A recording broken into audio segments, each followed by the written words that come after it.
Then you haunt, get vision, with the high ground, play the fight according to your vision. But the Moonlight Shadow. when it's liquid with the high ground, it makes it a lot harder to use these spells correctly and find the targets you're looking for. Here we go again. Lane. Avalanche toss. Here's your BKB. There's the 9-second one down, but mind control. He may be the sacrifice. Kuro's going to give him a little bit of extra time with the disruption. He can't blink himself away from this, and mind control will fall.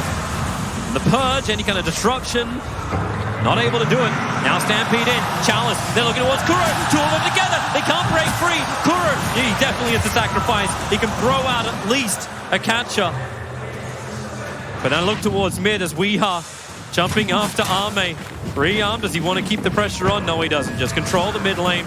He's down 2 heroes. And this is where Liquid got a lot of strength last time they played the Tinker on this main stage. They bought time. Even when a fight doesn't go their way, instantly Weeha's pressuring the other lanes. And that's why the Spectre pick is so important, because are you actually buying time for a win condition in this game? Is this favoring you to play like this? It kind of feels like it when you've got the Tiny and the Void together. Like the volley into Chronosphere, you can still win those high ground fights. The volley might be the X factor in this game, because if you look at these lineups from before the new Eggs, I would say Dire going late game, they will be happy to do so against this team. But with all this new damage coming out from Tiny, it could be better for Liquid. I'm just a bit concerned that, yeah, sure, I mean, you're delaying the game, but you're also not taking any towers. You're not putting additional pressure on the map, because neither lineup has very good sieging whatsoever. Both teams have taken 2 towers only 24 minutes in. They can't really Roche, because both lineups are also pretty bad at that. So it's kind of just this farming game. And farming games historically are just so good for Spectre. Yep. Maybe Silver Edge can be a solution later. That could be something they can work around it with.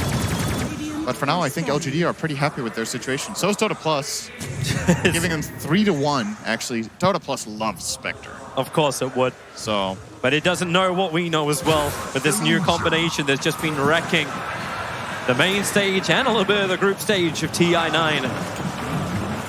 Charles is looking to try and fight, but that is not the target they want. 2.6k, they're actually going to stampede.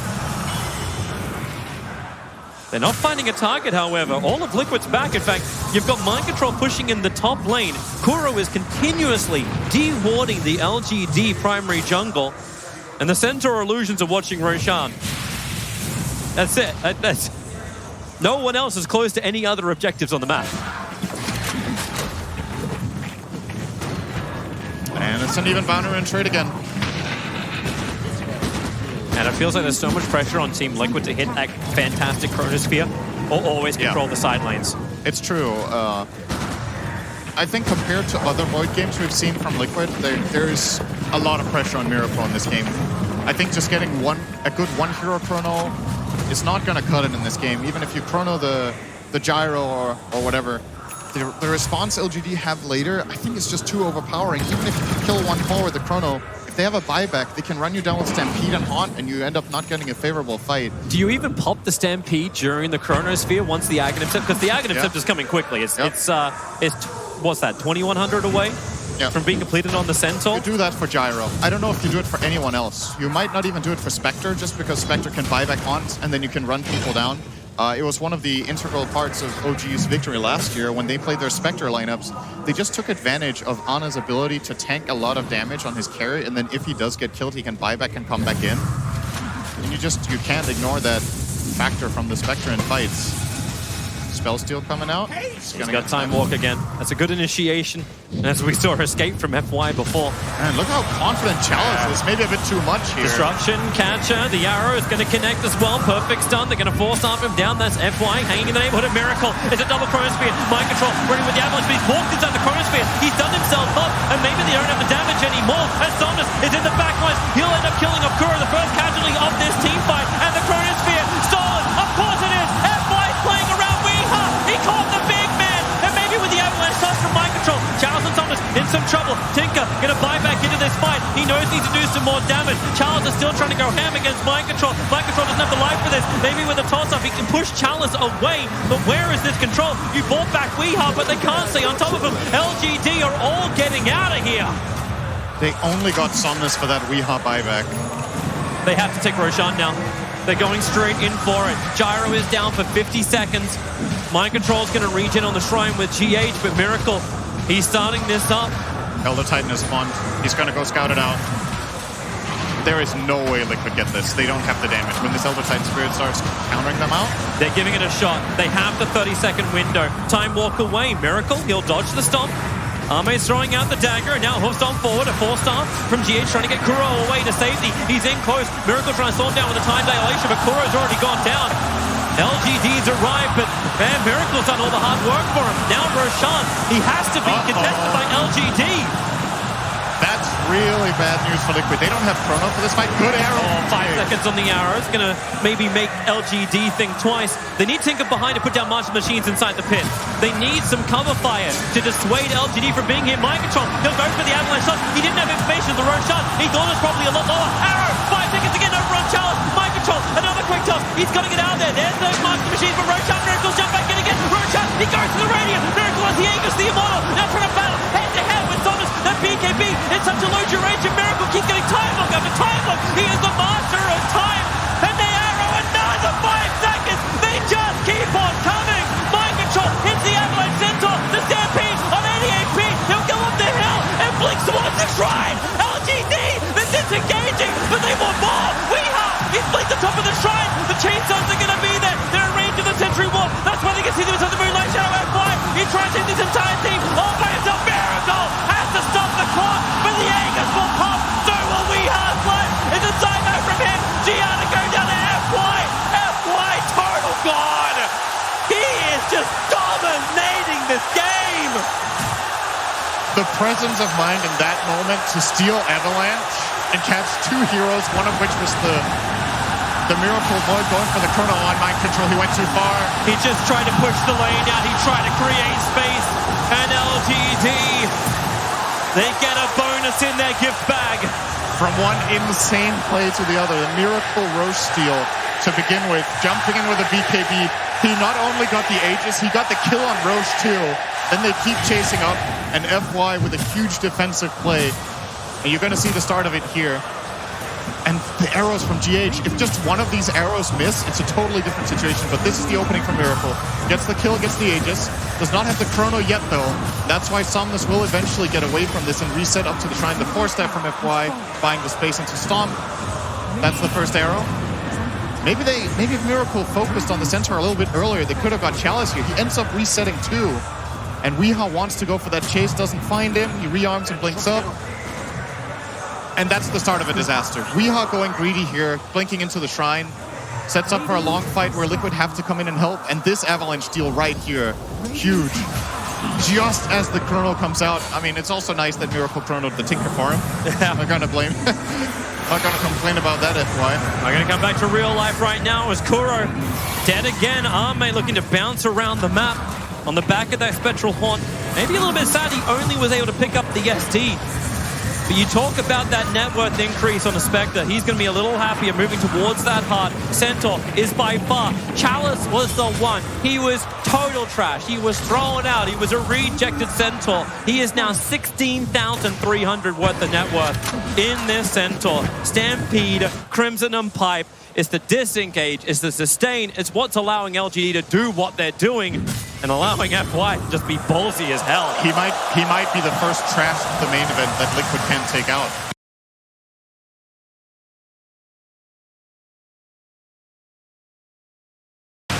They're actually struggling a lot in this game. And their chances, they're dwindling by the minute. The advantage is becoming way too overwhelming. How many Spectre games have we seen like this in the history of the International? When teams get this kind of a lead with Spectre, I don't even want to know what the win rate is. It's got to be absurd. So Liquid, they need to find some crazy Chronos. They need to get a Silver Edge probably to deal with him later on. Or an Aghanim Scepter on Shadow Demon would also be nice to get those breaks off. Perhaps the third Roshan, if it has that, when we get to that stage, if we get to that stage.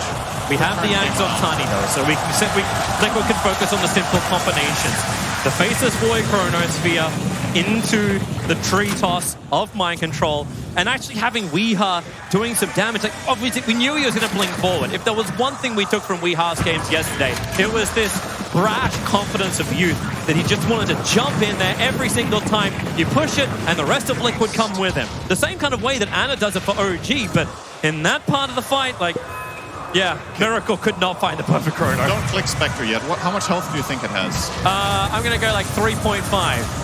Just feeling that. 3,720 health with the dispersion. It's almost the price is right. You can chrono this Spectre and have Tiny and Tinker do everything perfectly, and Ame still doesn't die. You need Soul Catcher. So Kuro has to be involved in these plays to kill off the Spec. I know I'm talking about the Spectre a lot, but I just feel like the hero, whenever it's in a game like this, it just deserves so much attention with how the games and generally play out. And even though he didn't have the perfect start, Ame's in a great spot right now. Worth highlighting too, Somnus went Dagger on Gyro. The idea here is you haunt, and the moment you see Tinker, he's going to jump straight on top of him with this Gyro and blow him up. Weehaw, until he has this BKB, which he can afford now, but then not have buyback, will just get blown up by Gyro. He's going to solo him if he gets vision. So plenty of problems to solve here for Liquid. They have damage issues. It's able to penetrate the resistance of LGD. They have the inability to do full global. Xnova is actually just camping in the trees in the bottom lane. He's put down a Tinker, both an Observer and a Sentry Wall. There's no shenanigans. The BKB has arrived now for Weehaw. And here's the TP forward. Xnova, he knows Weeha's here. It's the same type of movement that Weeha's done time and time again on his Tinker. Up the trees, push the wave. And LGD's smoked up, but they're not ready to go just yet. It feels like Xnova's not enough to work with the Spectre just to get that straight-up kill. They might have gone for it if we had enough BKB. But I think Xnova clicked Weehaw when he came in. He called the BKB out. If you haunt for that, Weeha's going to BKB TP out. Oh, maybe he's still hunting for him here. They're looking for Tiny. He's tree tossing from the trees, but he blinks into the wave. Homing Missile chasing mind control, and maybe with a hook stop, and they stampede forward. Homing Missile will connect. And Tiny, well, FY stole tree volley. It's not the greatest thing to steal from Rubik. He's trying. They didn't get him. Weehaw outplaying him there and getting away. But you can clearly see what the game plan is. Xnova, you're hunting Tinker.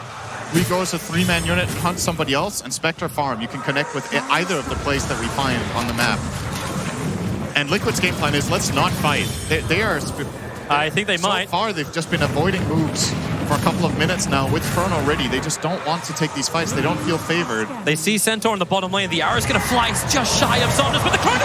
Miracle! Thought for a moment it was going to be a second too late. Well, at least he didn't cast it.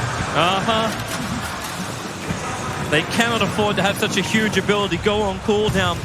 Even though it's a 2-minute cooldown, he's not going the Ags. It's a Satanic style build for Miracle. But he's got a long way to jump with that plus 500 time walk cast range. They're able to get that initiation.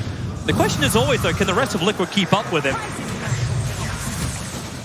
I don't think he'll actually need that long cast range in a bit because LGD, how long is it until they want to come high ground? I keep my eye on Roshan. He may respawn in about a minute.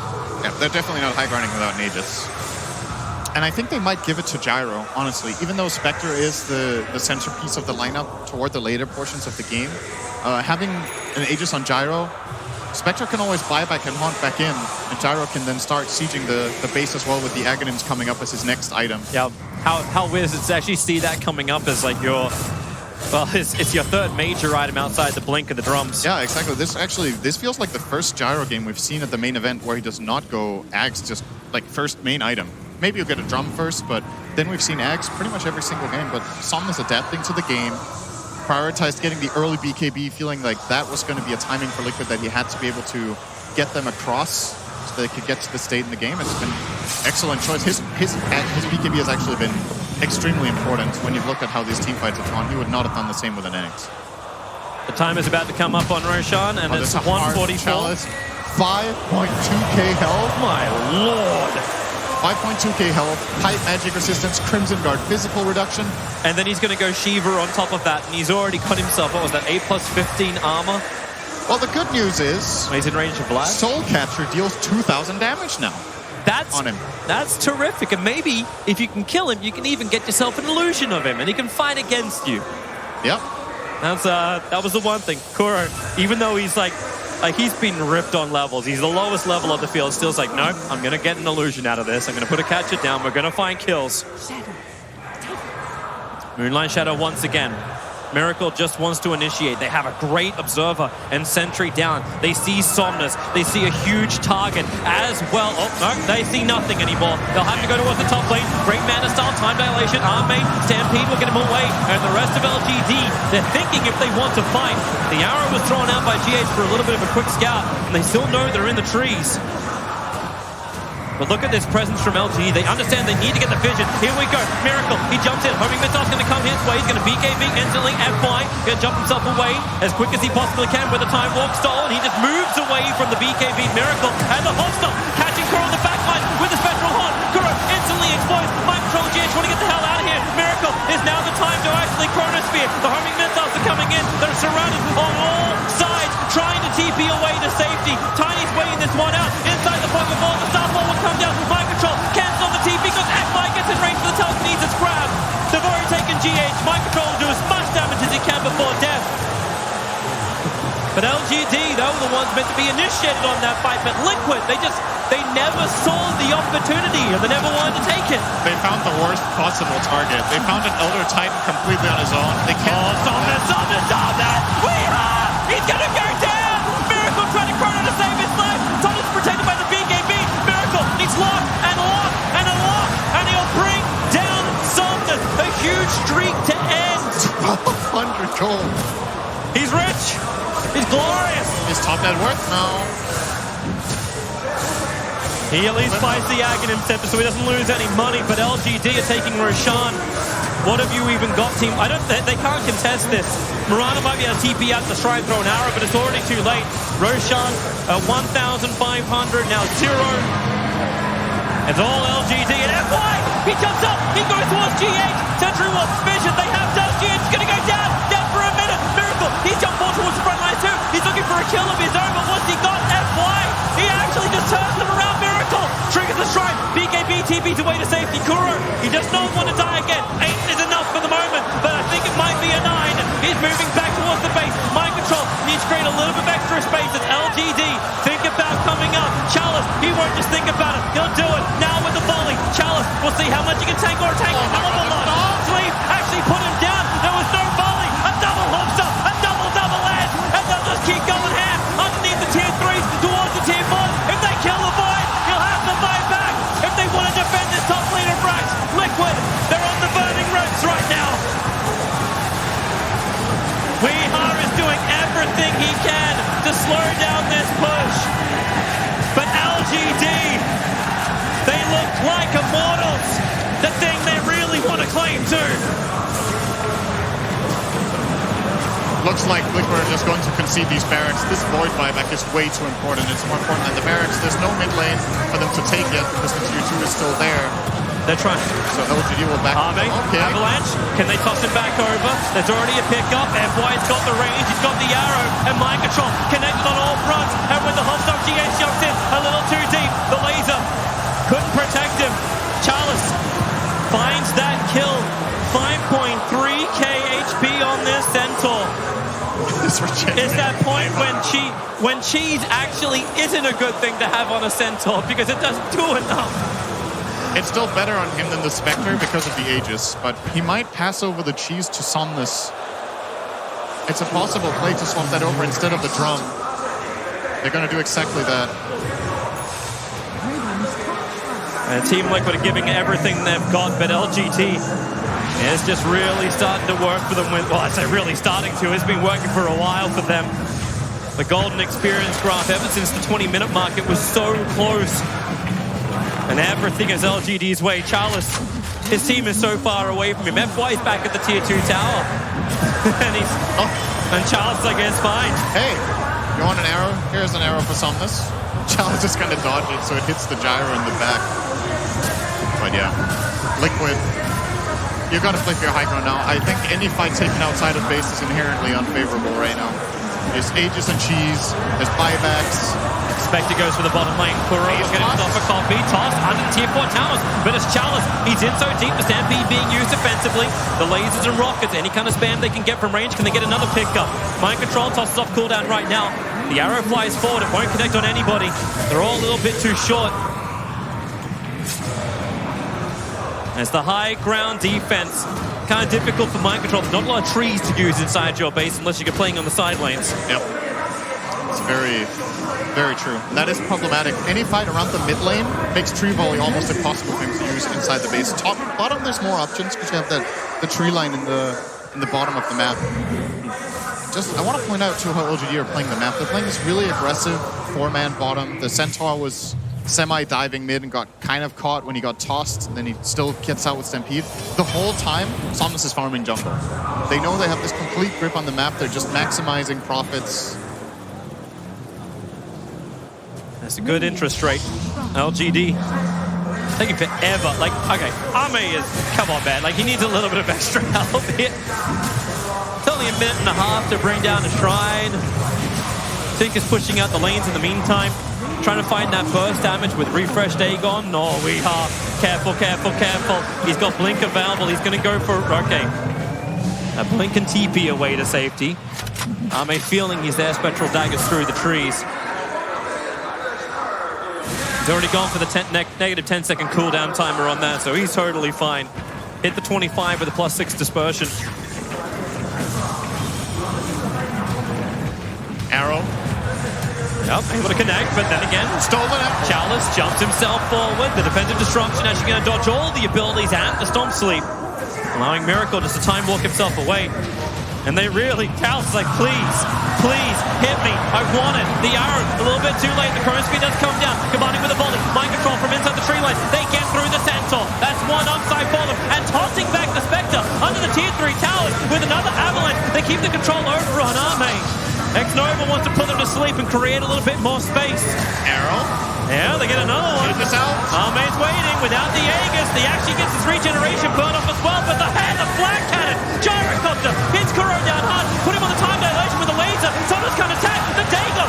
Liquid are doing it. They're breaking through the heroes. Rubik as well. You can Dagon yourself, Tinker, but now with the treetops, one more flying out. FY, 49 HP is getting away. The arrow's too far off too. The shadow poison, will that clip him? It does, but he's got 100 HP. Got a low sword buff and a glimmer cape as well. They're trying to find him. FY playing up his own vision. Weehar's here, but he sees nothing. Now he'll see the Rubik. They got him down. And Team Liquid, they fight back for the first time in 20 minutes to their advantage against LGD. That was an incredible hold. The way they started off on the Centaur, Chalice walks in.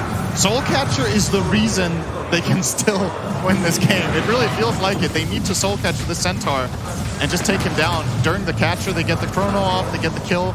It's going to force out a 5x from FY. Liquid, how much do you really want to take here? Tinker's taking care of your side lanes. There's no Spectral Horn for 32 seconds. Ame can TP back if he needs to. For the moment, he's waiting for the 45-minute bounty race. He doesn't even want to be here for this. They're trying to get the cash in. Centaur's 8 seconds away from buyback. They at least get the fortification, Liquid, but they won't get much more. But they get space. A thing that Tinker definitely wants, but you've still got that ticking time bomb of Spectre Ame. He's got Nullifier completed as well, so there's an instant control if LGD fight on their terms. If Liquid win this game, it will be the first time ever on the main stage of TI that 100% game has been swung. Dota Plus gave LGD 100% chance to win. It's obviously rounded up, but we say 99.999 recurring, of course. This is a game where you have to understand just how far Liquid are behind and how exactly things need to pan out for them to be able to win fights. And that one defense was the start of what could be one of the greatest comebacks of all time if they managed to do it. Oh, Sam, don't you jinx it. Don't you jinx it on that one. We'd love to see games of that type of quality, but LGD, they're starting to itemize very strongly. Charles is looking towards a BKB. He feels like he needs a little bit more than just the Shiva's gun. He's switched up his item build. The courier will bring it out to him, more than likely. A Bloodthorn build. Now the new build from Somnus. He went for the Basher. He'll have to switch out his phase boots in order to get this. I like the switch up from Chalice. He changed away from Shiva's guard. He was considering Shiva, but now he's going BKB. Now he's switching to AC. Okay. I like that one. Because I feel like they need a solution to the Soul Catch. They have a Lotus Orb on FY. What else do they have? Is that the only Dispel they have? I mean, it's enough if he's in range, right? If he's there to save the Centaur, he should be okay. But it's going to be difficult. And I'm also wondering how LGD continue to do damage. You're talking about like how, well, crap a lot of the building damage is. You're getting an Aghanim Scepter build coming in for Weeha. This is gonna bounce. And LGD, they're gonna have a hard time actually inflicting damage in the fight. Arrow will fly in, will hit onto the illusion of the gyrocopter, but Roshan is up. It's a refresher shard inside of this Roshan. No Aghanim's upgrade. But in this game, it feels like Refresher Shard is just the bread and butter for every team. Yeah, it's huge. 2 Chronos, or 2 Stampedes, or 2 Haunts. Whichever one you prefer. It's a really big grab for either team.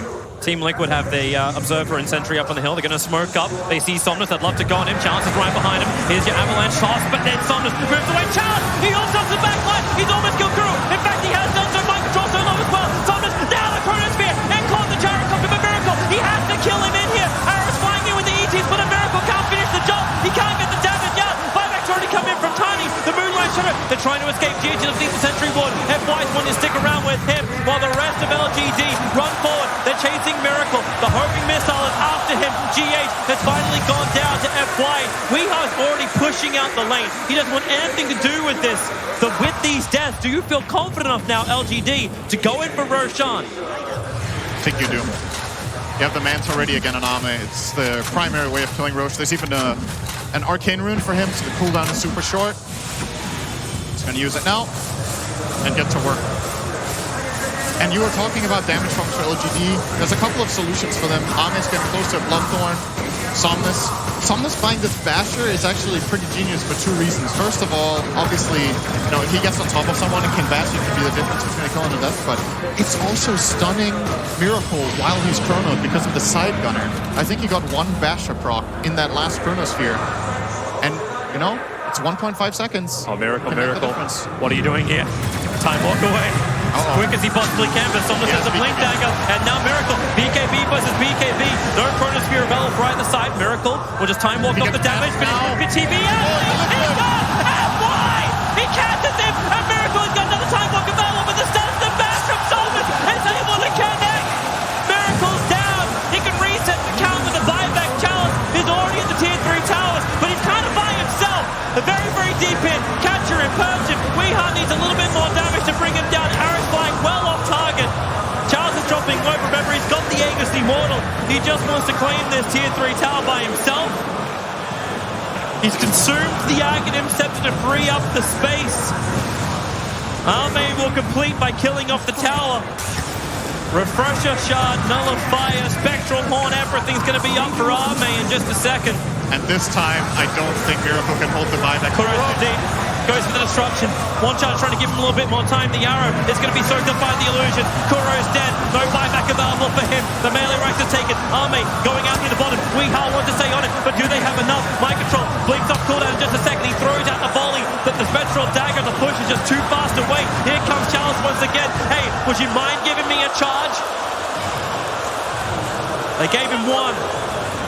And Liquid looks like they held, but it cost the Void buyback, it cost the Shadow Demon life, and it cost the mid laner racks. They also down the melee racks up on top, so both top as well as middle are crippled for the moment. And there's 4 bounties going the way of LGD, and they still have Aegis and Refresher Shard. The cheese is on Rubik. Yeah. Hey, he needs the mana right now, it seems. Still building into the side. And this is not the ideal hero for them to have the Aegis on the Centaur. You'd probably rather have it on the Gyro, but it also at the same time means that Chalice can siege. If he has stacks on Retaliate, he can run in and hit this tower, and it's going to force Liquid to respond. But you kind of don't want to go on him, but you have to. He just hits too hard with 13 stacks of Retaliate. Mind Control needs these trees to respawn. He doesn't have anything to work with. The arrow flies forward. Chalice kind of probably wished he took that. Spectre's using illusions and herself to push in the top lane. Spectral Haunt will get it to the front lines no matter what. This is just side lane pressure being applied against Team Liquid.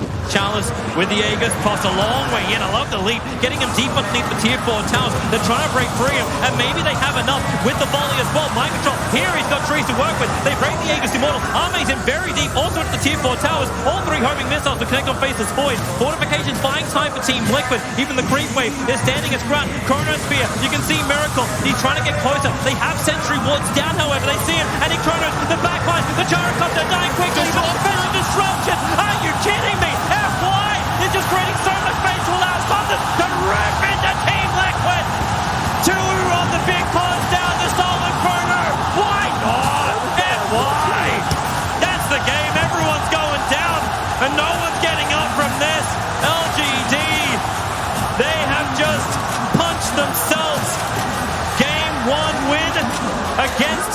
Liquid. They'll do it the old-fashioned way. Liquid are making it work for it. And there it is, GG. LGD in 52 minutes are able to fight up against Liquid. Dude, that play's so fucking good. So good. Oh. What a crazy game. If that disruption didn't hit, Somers was dead. They wouldn't have had the damage. We would have kept going. I'm sure Paul is feeling great right now. He's a big FY fan, as he has said on the panel, and this was an outstanding performance. I mean, there's just, you could make a highlight reel from his plays in this game alone. Yeah. He had so many crucial moments with the perfect steals, the catches on the lifts, and in this last fight, very clearly they bait the chrono. The communication in the team is already there. Somnus, you can go bait, I have disruption, and Liquid fall for it. I don't think they realized that the disruption was stolen by FY. So he chronos, instant disruption, instant steal the chrono, and kind of style points on the last chrono, and the Mirana didn't even need it, but... And you said SD was good. SD was great, but FY, he was every single hero on this map, and he helps push LGD to a series lead 1-0. Great start for the hometown team here. PSG.LGD with the lead. We're going to get some thoughts from our panel in just a moment. But first of all, Brian, you've got something for us? Yeah, Paul. I want to talk about perseverance in Dota. And we're going to be highlighting Chalice. This is before the talk even hits zero, that there's going to be this 4-on-4 engagement. And Centaur is going to get disrupted into an arrow, and he's going to feed First Blood. And you may say that might get him a little bit down. And we're going to look just a minute later into this game. You're going to pause, and we're going to see Kuroki and GH. Set up in the trees on one side is Kuroki and GH on the other. And they're going to patiently wait until Chalice walks into vision. And when he does so, he's going to die a second time before the lane creeps have even met to the Shadow Demon Mirana arrow combo. And the major thing we want to highlight from this is this man ends up being the highest net worth for the rest of the game, and ends up being a crucial part for LGD to be able to finish this game off. In this fight, you're going to see him initiate, and he's going to have the presence of mind to see this arrow coming from the side here and take a last-minute sidestep down and be able to dodge the arrow and be able to barely live after taking out the Shadow Demon, getting Tiny Toss comboed. And this is like the crucial part of the game where if he dies there, he's not going to have nearly as much impact as he's going to have the rest of the game. And I think him being able to frontline for the rest of the team, set up all these Spectre haunts, being able to set up the gyro, do all the damage that he needed to do. And I just love that when you have that bad of a start in this crucial of a game, that you're able to have that much impact. Good stuff. Thank you very much. Yeah, 2,000 IQ analysis there as well. Thank you, Brian. Gents, great performance by PSG. And as Brian pointed out, some little plays in there that were silky smooth. Yeah, they were. I mean, he brought it up. FY had an amazing game. Chalice, though, had the best game in even middle lane, right? I think the early game, the Gyrocopter got a solo kill on Weehaw, which is just crazy for him. Our MVP, as voted for by you, actually, at home, in client. This is voting. There were 19,000 votes alone for FY in this game. I think there might be something to do with popularity here. Oh, I mean, he made the big plays. No point. I mean, popularity, yes, but big plays, he was bigger than anyone in that game. See, I'm with you, Gods. We're at the small end of the thing. Those two don't know anything. But they don't know. There's a story about that. There's you know how you said LGD is like already won TI. They're the preordained TI winners. FY, there was a joke about him for MDL last season. He was the preordained MVP, and he actually didn't get that MVP. Right. And when he was asked about it, he said, "It's no big deal. The trophy was too small anyway." Right? But here, right, he is making a strong performance that he could be the TI MVP while simultaneously claim the Aegis. But first, they have to be able to take down Liquid a second time, and that's tough. Yeah, let's not get carried away, because that was just for one game. That wasn't, for the whole of the event just yet. Let's check in with Casey and Slacks after an exciting game number one. Absolutely, it was a fantastic game, number one, Red Eye. We are here in the crowd. It's packed up here next to the screens, and I got some people to talk to us. Sir, how you liking everything so far after game one? Yeah, I think LGD got quite lucky there. They were definitely struggling for the majority of the game, so hopefully Liquid will bring it back, FY God. Oh, FY God, FY God. FY God, huh? Disruption and then the chrono at the end. Beautiful. And he's very handsome. Very handsome indeed. What's the atmosphere like in the arena right now for those at home? Oh, it's amazing. The crowd's awesome. Woo! No.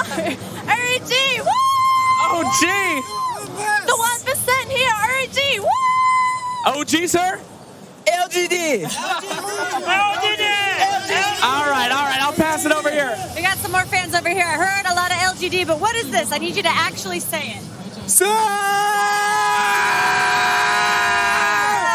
Gotta do that in the grand finals, of course. I am loving the pride here.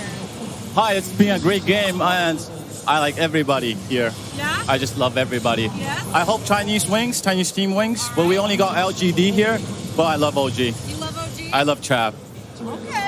Okay. Anybody else? Yeah, friends. Say again. OG. I'm Liquid. Block. You want OG versus Liquid? No. OG versus LGD? Yes. Okay. All right. I think either way, we're going to have an amazing grand final. And is anybody else with me that all these teams are pretty deserving? Yeah. They're pretty good, right? Okay. So let's see here. You seem to like the microphone. I'm going to hand this to you. Why don't you interview Casey, don't do it. Casey, Yeah, Rule 4, never give your microphone away. Been playing Dota. No. What is this? He's going to take over the whole show. Away? He's going up to millions of people right now. Guys, chill. Rule 4. We still got a lot of games left, right, Red Eye? Absolutely. We still have plenty of games left. Thank you. Thank you very much to Casey and Slacks. Enjoying themselves as ever out in the main floor. And it was, I've said this before, it was loud on day one. My goodness, halfway through. They killed Miracle halfway through that game. This place erupted. It's ear-piercingly loud. Yeah, I was sitting. We were all just pretty much sitting out here. You couldn't hear anything. You couldn't hear the Chinese casters that over the intercom. You couldn't hear the English casters. It was just so loud. I don't know how they put up with it. I really don't. The players. How they? I say put up with it. It's like blocking it out. They ignore it because they all know. Because I've spoken to them. They all go, we can hear them. Yeah, we've got improved sound and then soundproof booth, but we can still exactly. Yeah. Right, they can still feel the crowd through the window. So, yeah, a lot of stuff for Liquid to be talking about for game number 2. I don't know what you felt about the draft and whether it went slightly askew there for Liquid, and maybe they got caught out a little bit by LGD or not. But I just think that LGD had really good ideas about what they wanted to be able to do. I particularly like Gyrocopter versus Faceless Void. It's pretty funny seeing this hero late game nowadays. It's like he's got his own automated Chronosphere defense system with the Satanic as well as Basher. Definitely made things difficult, but the individual plays on LGD is what really made this lineup click. Because you can talk about synergy between ET and Centaur and being able to have this Gyrocopter versus the Faceless Void, the Spectre to counterpick the Tinker, but at the end of the day, LGD's individual plays really shone through in this first game. Yeah, and again, we highlighted at the start of the game, Grant, about how little these two cores die. Arme's the least amount of deaths at TI. Somnus is the third least amount of deaths. Protected so well by the rest of the team. Yeah, they really are. I mean, you look at the itemization as well. Like the Centaur goes Crimson Guard Pipe. You're already a Spectre, right? You have Fade Bolt as well. The damage mitigation on that team is so good. They pop a Chrono. Centaur with the Aghanims. See you later. Yeah. People want to talk about percentage-based damage and like, oh man, this Soul Catcher is going to be so effective, but the solution apparently is just build more HP. Yeah, it went off the chart. Well, I was like, is that 5k or 6k? I don't know. I've lost count how much health is on that CW right now. But entertaining game. What do you expect for game 2, Gods? The same. It's going to be similar. I think there are some key heroes. Liquid's open that tiny void, very scary, and something. Even though PSG.LGD beat it, I think you're still worried about that combo going to game 2. I'm just imagining, if Liquid had last ban Spectre, I don't think LGD's draft would have come together as well as it did. Really? Yeah. I think Liquid had a better draft up until that 10th pick. But that's the beauty of being second pick. And we've seen a lot of the teams really prefer first pick in these games because there are these certain heroes that can win you the game. But last pick of the draft there really came up big. Yeah. Performances in Liquid side, we talked about how good LGD were. Miracle, I mean, could he have done any more? That solo kill bottom. When Chalice solo killed him bottom, that was honestly very, very game-changing because they want to play fast. Like this Tinker, sure, you want to sit back and get farm, but he can help you get kills. Once he died, Chalice came top on the net worth, and this Void didn't have anywhere to go for like the next 3 to 4 minutes because of it. And once that Centaur gets big enough, the Tinker, like the threat of the Tinker becomes less and less, and that means the Centaur is able to take over more of the map as a result, and it just really hems all of the Tinker's ideas of how to be able to play Dota. It just keeps him locked in a smaller space. Support-wise, what about the Liquid supports? I thought GH played pretty well. He went for the 4-step first. We're seeing more and more. He was where he needed to be with all the arrows and whatnot, but I think you just need more defensive supports. I know you had that Shadow Demon, but the Mirana doesn't really provide anything if you're on the back foot. Yeah, they're kind of just two heroes that you can't really say too much about because they did their job. I don't think Liquid supports underperformed, but they weren't on heroes that could make the big plays and change the game, which FY was. Yeah, even exactly. X-Nova. Yep. His ET, like the fight where the Tinker bought back around the Roshan pit, he hit a predictive stomp where Void was going to time walk into. Really sick play. That won them that fight. So. Yeah. You have the Roche control as well with Elder Titan. That's the thing. You could just completely change the game on those two heroes where Mirana and Shadow Demon, they aren't game changers. They're just very good heroes. Yeah. I mean, Shadow Demon, ET, most popular two heroes at this event. Did that surprise you? That those are the most popular? Yeah. Did you have them in your fantasy? No, I had Grimstroke. Oh, me too. Okay. Yeah. Grim picks. I went with Elk. He's still top 5 Grimstroke, you know. Yeah. But I went with Elk thinking it would be really... And actually just got banned a whole ton. So I think it's like 132 bans now, which has been insane. So... Yeah, Shadow Demon was definitely going up before TI, so it's not terribly surprising to see him there. I personally had Earthshaker because Earthshaker's always just a classic TI hero because of what he provides for teamfight-wise, but these other supports have been higher value. ET especially has been in a similar position. The fact that he's able to take the 5 role really defines this hero, right? He is still a game-changing support in so many ways, whether it's through like little ways you don't see off of his aura or the big Earth Splitter that comes into play, but then he's also able to win lanes for you as well. And doing that as a 5 position, I think there's kind of insane. Yeah, I mean, he's good value as a 5. Wasn't necessarily good value as a 4, was he? Yeah, this is that's been kind of the story of Dota for so many times, is trying to get the same effect out of a hero while simultaneously lowering his position in the net worth chart, right? We've seen so many 3s turn to 4s, 4s turn to 5s. This is just the way that the greedy system of Dota goes, and especially with games going later and later, those kind of value picks, you're going to feel good about yourselves in the draft, and I'm sure LGD would love to pick up the ET again. Absolutely. It's a bit like Magic Hero. It's a 6. Yeah, that's... I guess. Not good? There's not 6 people in a team, Paul. It's no need to be like that, Cap. You can, be nice. Change. You Magic Hero, Paul. Thanks, buddy. See, I was waiting for it. There it is. Look, freeze frame that one for him. Seems good. Thanks, Pudge. Cap. I'm getting you mixed up now as well. Not too long until these guys come back out for Game 2. What are the coaches talking about with their teams, do you think? PSG.LGD, don't get ahead of ourselves. Series isn't over. It's best of 3. You think it's a mental chat now? It's not about the game? Absolutely. Yeah. Keep them calm. They walk out, they hear the crowd because they can kind of tune them out when they're in the booth, but they're going to walk out. The same thing happened against OG. So they need to not get too far ahead of themselves. Focusing on Game 2 now. And for Liquid, they lost their first game on the main stage. They're undefeated till now. They can easily do it. First game dropped in 10.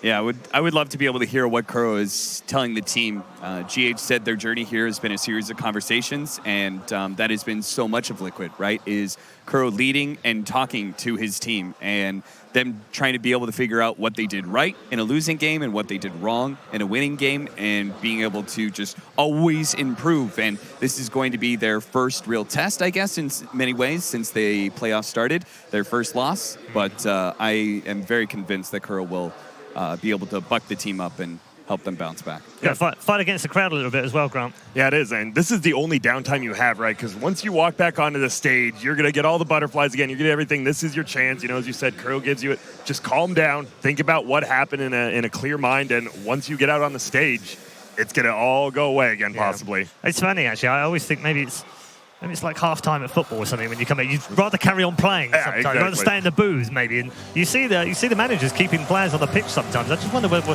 one of these teams one day is just going to stay in the booth. Be like, right, we're not having a break. We're going to stay here until we figure out how all went wrong. Teams are back out into the arena. PSG.LGD, one to the good against their rivals for a place in the grand final. They've been there before. The TI9 champions, Team Liquid. It's a fascinating battle between two giants of the Dota 2 world.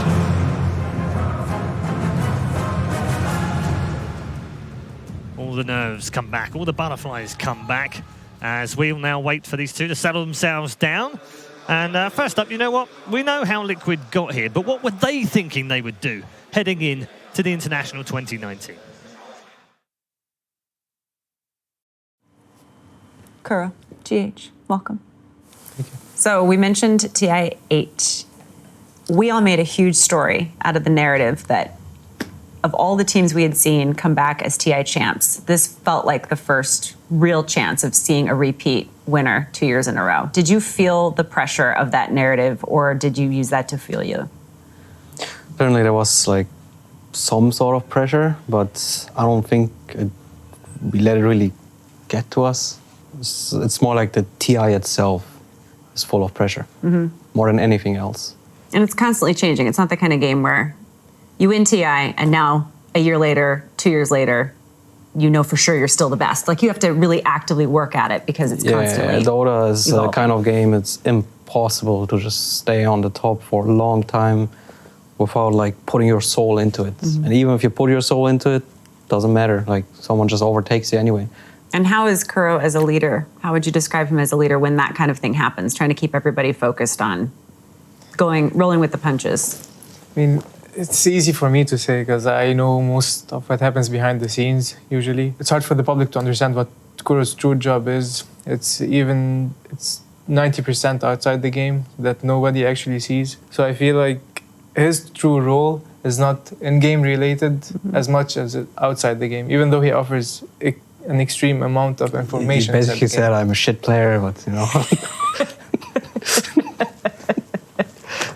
I didn't want to say it. But yeah, how do you separate that? Because I know that you have to make decisions that are business related about friends and teammates. And you know, the most common time for teams to make changes sometimes is right after a TI. You made no roster changes, but then in June, you parted ways with Matumba Man. That had to have been really difficult because you've been playing together as the same players for so long. So I know that that wasn't a decision that you made lightly. No, it was, I mean, I was basically depressed for like 4 weeks afterwards. It sounds silly because I made the decision, but at the end of the day, being captain, leader, and whatever of this team, I have so much responsibility. Like they're all trusting me after all to make the right decisions. So getting Weeha and replacing Mato with Weeha is not just like exchanging like a player for a better player. That's not what happened. It's more like Mato was like a victim of these events. Like I just needed to change something right now. That's how I felt. And how was that as a player for you, GH? I mean, we all felt some kind of complacency in the team. It felt like everyone was just okay with not being the best. We had some feelings of, okay, we didn't win this one, but we weren't trying our best to win the next one. Yeah, and he's not talking about Mato. He's talking about the whole team. Right. Yeah. Right. So it felt the build-up was there, but we didn't know how to deal with it because all of us as players, we actually wanted to win, but we didn't know what was the missing factor, that spark that actually was going to lead us to win. Because no one was feeling this sense of urgency to actually try 120% better to win the game. So the situation was kind of weird because I have never experienced it before. And Kuro was, I mean, I can keep talking highly about Kuro, but he actually foresaw what was going to happen, and he made the best choice by actually changing something. Even though I love Mato and I love him as a person, as a player, but Kuro had stronger idea that something had to change, and I respect him so highly for that because it's not an easy decision. So I was really happy that he had the strength to do what was necessary in order for us to succeed. Our team and Mato as an individual and someone else too. Yeah. Thank you. Thank you very much, Casey. Time to get into game number 2. PSG have the lead. Will it stay that way? Let's find out. PSG.LGD versus Team Liquid. Game 2. Now, folks, I know what's going through your head right now. You say, Visiter har Hiventen ox spellar lit Dota. And I hear you, man, but it's a little bit different when you were up on this main stage. You obviously know, if you can hear it through the speakers right now, you can hear it through the stream. LGD definitely going to be the fan favorites. And now Liquid, is going to have their backs against the wall. Is the longest losers run that we've ever seen at TI going to come to an end in this game? And as we look at the draft, which is already underway, we're going to see some familiar faces, Kyle. Yeah, indeed. And dude, you don't just hear the crowd. I'm telling you, the players on the booth, they feel it. They've got the booths have a heartbeat. As the crowd like starts to get into it, you're feeling the pulse, and it's got to be insane to be playing right now because every time PSG.LGD gets momentum, it's like you're starting to vibrate. So I've never actually done it as a player, obviously, but I've gotten the opportunity to be up on the main stage and actually introduce teams. And I remember the first time I did it, the thing that I didn't expect was to feel my teeth shake. You could literally, when the fans started screaming, you could hear your teeth shake. That vibration that Kyle mentioned, that energy, it's definitely felt, even if you're in a noise-canceling booth. Yeah, when it comes with the nerves, you know, when you're in a team setting, people will ask you, do you feel comfortable playing this hero? I think it's a good hero for the game, kind of thing. The draft, the captain will ask you. And what hero are you going to play for millions of dollars? That's the question going into this draft. That's why so much of the meta, so much of the like popular heroes doesn't matter once you get into these later stages of the draft. You ask a player, like, what do you feel comfortable playing in this pivotal match for your career? We don't need to guess when it comes to FY. The man is a killer. And there's this iconic group of players, less than a handful. Everyone plays their best Dota TI, but some guys, like they ascend somehow. That was FY's 100th game of Rubik. He just crushed. Now they early pick his Lion. It's just the best anti-carry hero in Dota. You have 2 methods of lockdown, tons of burst damage, and already PSG.LGD, they have so much control in this lineup. Now, the funny thing that I want to bring up as well with LGD, and this is something that we saw that even transcends the draft, the way that they've itemized has been spectacular. Yes. They've basically been able to close gaps even when they fall behind just by itemizing the right way. Yeah, that last game, we talked about having to survive through the chrono. You just have a Centaur with a heart, you have a Spectre with a heart. They just know, in the draft, you see their game plan come to life almost when you watch the game itself. It's damage reduction, and they had so much of it. The Fade Bolt, you had Pipe, Crimson Guard, Ags, Centaur. Gyro gets an Ag, so even if he's CC'd in the middle of the Chronosphere, he's just going to still be dealing damage. It's just an excellent way to deal with what Liquid had in the previous game. This time, they steal the support duo of Rubik ET, the Miracle Sven, perhaps, but we're going to have to see him turn up a bit. Both we and Miracle got solo killed in that first game in the first 10 minutes. I do want to go back to kind of what you were saying, because you said it so well while we were hanging out in the crowd and watching this game. When we looked at what LGD said, they said, okay, yeah, what Liquid has put together, they're going to be able to get it off consistently. So they didn't say, how do we avoid it? They said, how do we deal with it once we actually do get caught? And that's the type of thinking that we've seen from LGD so far in this tournament. It's one of the reasons they've looked like such a top dog lifestealer. And I know we're probably, a lot of the NA groups are going to have a bit of PTSD about this hero, Arteezy. Out of the tournament, 0-2, both on this Lifestealer, but it's a completely different game. You're up against 2 supports that have absolutely nothing to deal with Rage, and in addition, it's arguably the hardest counter to Sven because you just hit him in the face. Yeah, and it's a reliable way to deal with combos like Sven Darkseer. Liquid coming out with this Wombo combo teamfight, something we've seen different approaches from these teams. We've seen these like split pushy, skirmishy, kind of back and forth type lineups, and then we see these Wombo combos. If you get caught by this Darkseer vacuum into Sven stun, you're all gonna die. But I love LGD because they just understand that they think about these things. You can see in the game, their positioning, the hero picks. Lifestealer makes it so much easier to avoid these types of things happening. And it's just another Ame hero, right? It's a farming hero that's going to get his items and he's going to hit that crucial timing. And they can play around what he does for the game. Spectre being the last pick. This is the first time I've seen LGD, I think in the last like 5 or 6 games, not pick Ame's hero last.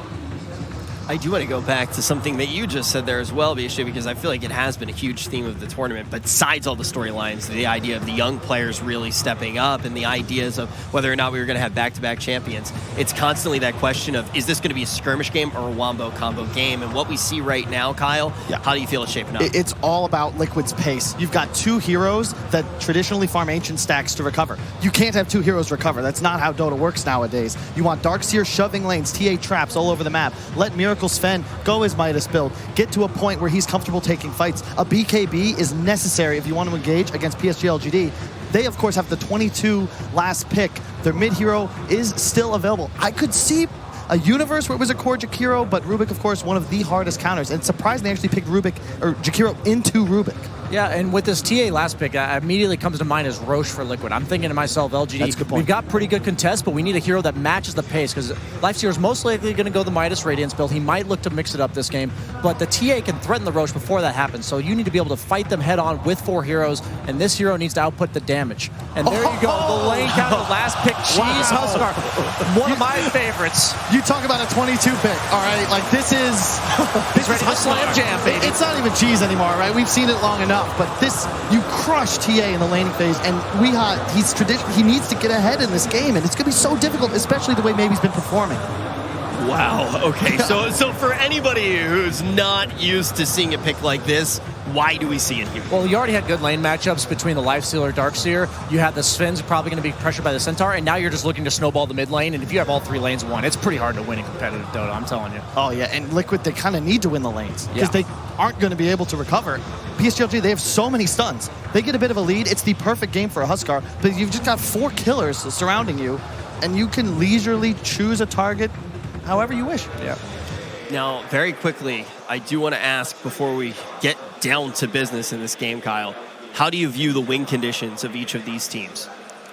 Liquid has to be fast. They need a lead. They've got to find a way to get their lanes at least even. Ancient stacks, and more importantly, map control. They want to take towers early so that they can take away the Radiant jungle. Now, one of the best ways to peer into how a team thinks that they are going to win is going to be talking to their coaches. And lucky for us, Casey is standing by. All right, I want to ask you about a few of the picks that we just saw. LGD last picking Huskar. They also got Centaur again, which was a huge key to the first game. What is your reaction to that? We kind of expected them to last pick Huskar in this game, but I feel like it can go both ways. Like, for example, Temple has some good stuff against Huskar, but Huskar also has some good stuff against Temple going. So the Centaur pick, the Centaur in the last game really performed, so I don't know. It really depends how the players will play and press buttons and everything. Anything can happen at TI. Exactly. Thank you so much. Thank you. All right, back to you as we get to the game. Well, let's get it on. Let's press some buttons. Let's have some TA versus Huskar Sind. No IOs. Completely ignored, but don't worry. You get yourself something quirky with the Huskar. Yeah. That's the power of having the last pick, is that sometimes you can come up with something like this. But I would say lately in Dota, over the last months, Huskar, even when he has a good laning stage and has good games, this hero has trouble a lot of the time. I don't think Huskar is nearly as strong as he used to be in certain patches. I'm hearing a stun. It's just down the bottom lane. It's Xnova saying hi and walking away. But like RMN is pointing out, this matchup is not exactly that one-sided. It's one-sided in the early part of the laning stage, but what TA has against Huskar later is she has massive physical burst damage. One thing Huskar doesn't like to face is hard burst. He wants to take advantage of the regen. However, now that he has a disarm, he can also, both disarm the Sven and the TA before they get their BKBs with that inner fire. So the matchup has become more interesting, I would say, than it used to be. But I would still say I'm expecting Somnus to absolutely win the lane, and then it's just about how hard he wins and what Weehaw can do out of it. I still want to keep my eyes very closely up on this top lane. Mind control. And he actually splits Liquid with the stun, but FY still gets the rune, but the burn damage from the Iron Shell and the range damage from GH is enough to get the kill, which means they'll claim the opposite bounty rune. But this is the lane which only Team Liquid is making work. A Darkseer in the off-lane, it's a huge combination, maybe not that great against Lifestealer, but Liquid, this isn't the first time they've even run this lane versus a Lifestealer. They've done this exact matchup before. And they're running it with a Rubik. And the logic here is you just push out waves. You put Iron Shell on the creeps, you have the Fate Bolt to push an additional amount, and then after you push the wave, you can either go and stack jungle camps, or you can pull the next wave. Oh, that's a nice Storm Bolt on bottom lane. Catching an Xnova as well as Charles. Xnova's copying a lot of damage. It's the ET. We've seen how powerful he's been throughout this competition. Xnova, how much life have you got? Kuro, he's running out that bonus damage. It's only got a 1 second left, and if you can punch into Xnova, maybe they got enough damage. Charles trying to play it around the tree lines. Xnova does actually get the kill on Kuro before his death. Charles may have actually liked that the other way around if you can get solo experience, but you'll take what you can get. Considering the circumstances there, I think you're pretty happy with the trade as Jakiro overall. That looked like the exchange was not going to favor them, but really good play in the trees by Xnova gives them the trade-off. Hey. Wait, why is Rubik so... Oh yeah, he got first blood. I was like, why is he so rich? I was thinking, how many CS did he take away from the Darkseer? But yeah, now is when it gets tricky in mid. Somnus has... bottom lane, Miracle. He's in a little bit of trouble, going to land the Stormhammer. Once again, Kuro finding a large chunk of damage for that ET, hitting it into X-Nova. I think some Jakiro fans will be sad it's not FY on that hero, but still Kuro, my god, he just doesn't want to stop, but now he's run out of damage, and Kuro is just dragging Chalice next over away from the wave. He got a bit too far ahead of himself. He has 30 seconds cooldown on TP, and LGD know this. That's a pretty big death.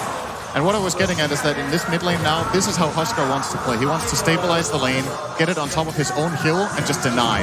He lost control a little bit, though, so there will be some experience coming the way of Weehaw, but maybe it's on purpose. But Weed's over in the jungle. He's not even near that mid lane, so he's going to miss out. And that's quite a big miss when you miss out on 2 range creeps. Absolutely. I think Somnus identified that Weehaw is playing... well, obviously he's playing jungle. He isn't in the lane, but... maybe took a chance on how far Weehaw would be away and pushing it up just at that time. It's a really big loss for Wee. Mind Control continues to contest this top lane. FY doing the best he can to pull. Looking for the denials against Mind Control. As GH made his move in towards mid lane. That is one person who can stand back in this lane. Right. They can put the Rubik here, and he can just take some CS with Fate Bolt every wave, and Darkseer can get what he can top, but without help up here, once FY hits level 3, there's actually kill potential. So all you can do as Darkseer at that point is cut waves, and you see FY blocking up the big camp, nicely done. Mind Control will be forced to play in the lane into Ame, and that's where Lion can come in with those 2 long-duration lockdowns and maybe set up a potential kill later on. He's just going to be pulling. Mind Control might even retreat to the jungle at some point because this feels kind of like a checkmate situation. Top, you can't pull, you can't stack, and you can't cut the wave. Yeah, and so, if you just Iron Shell the wave, Ame will farm it underneath the tower. Yeah. So even that push doesn't help you. Yeah, he used 2 shells on a wave that isn't even going to touch a creep. That feels really bad. And this is because FY has pulled the small camp. Mind Control was hoping that these 2 Iron Shells would get him 2 or 3 CS. But instead, he gets pretty much absolutely nothing. He'll get a little bit of experience from this creep wave coming his way. Yeah. But he's out of resources. He needs the Soul Ring. Yeah, he's currently hovering both bottle and Soul Ring. I'm guessing he will go the Soul Ring route. He can play the bottom from the side, Miracle. That's a lot of damage from the dual breath, making him just think twice about moving closer towards Chalice. Kuro has a South Ring. And he does. Kuro's also got a decent amount of damage. With the movement off, Jakira's moving towards the bottom lane, looking for a rune. He's found a haste rune. Probably going to have a bit of a peek over and see what Weeha's up to. Yep. Exactly. As Weeha does not want to lose that big Dark Troll. X-Nova's watching him for it. It's like, all right, do you want to attack him? All right, you ready? Yeah. Got him. We got it. And now, X-Nova, he hung around a little too long. GH has a pickup, has Fable available if he has to consume up the Mango. Weehaw doesn't have a slow to work with, but X-Nova, and he got the dual breath off, so Weehaw doesn't have the movement speed. X-Nova's going to come towards the tower, and Weehaw, he's really chasing for this kill. This will be his first for the game. And Weehaw even gives him a tip. It's like, thank you for making me work for it. Oh, nice stop. Spirit's down as well. Chalice, well, he's not going to be able to get the rune from this. And what's Kuro really got? Miracle.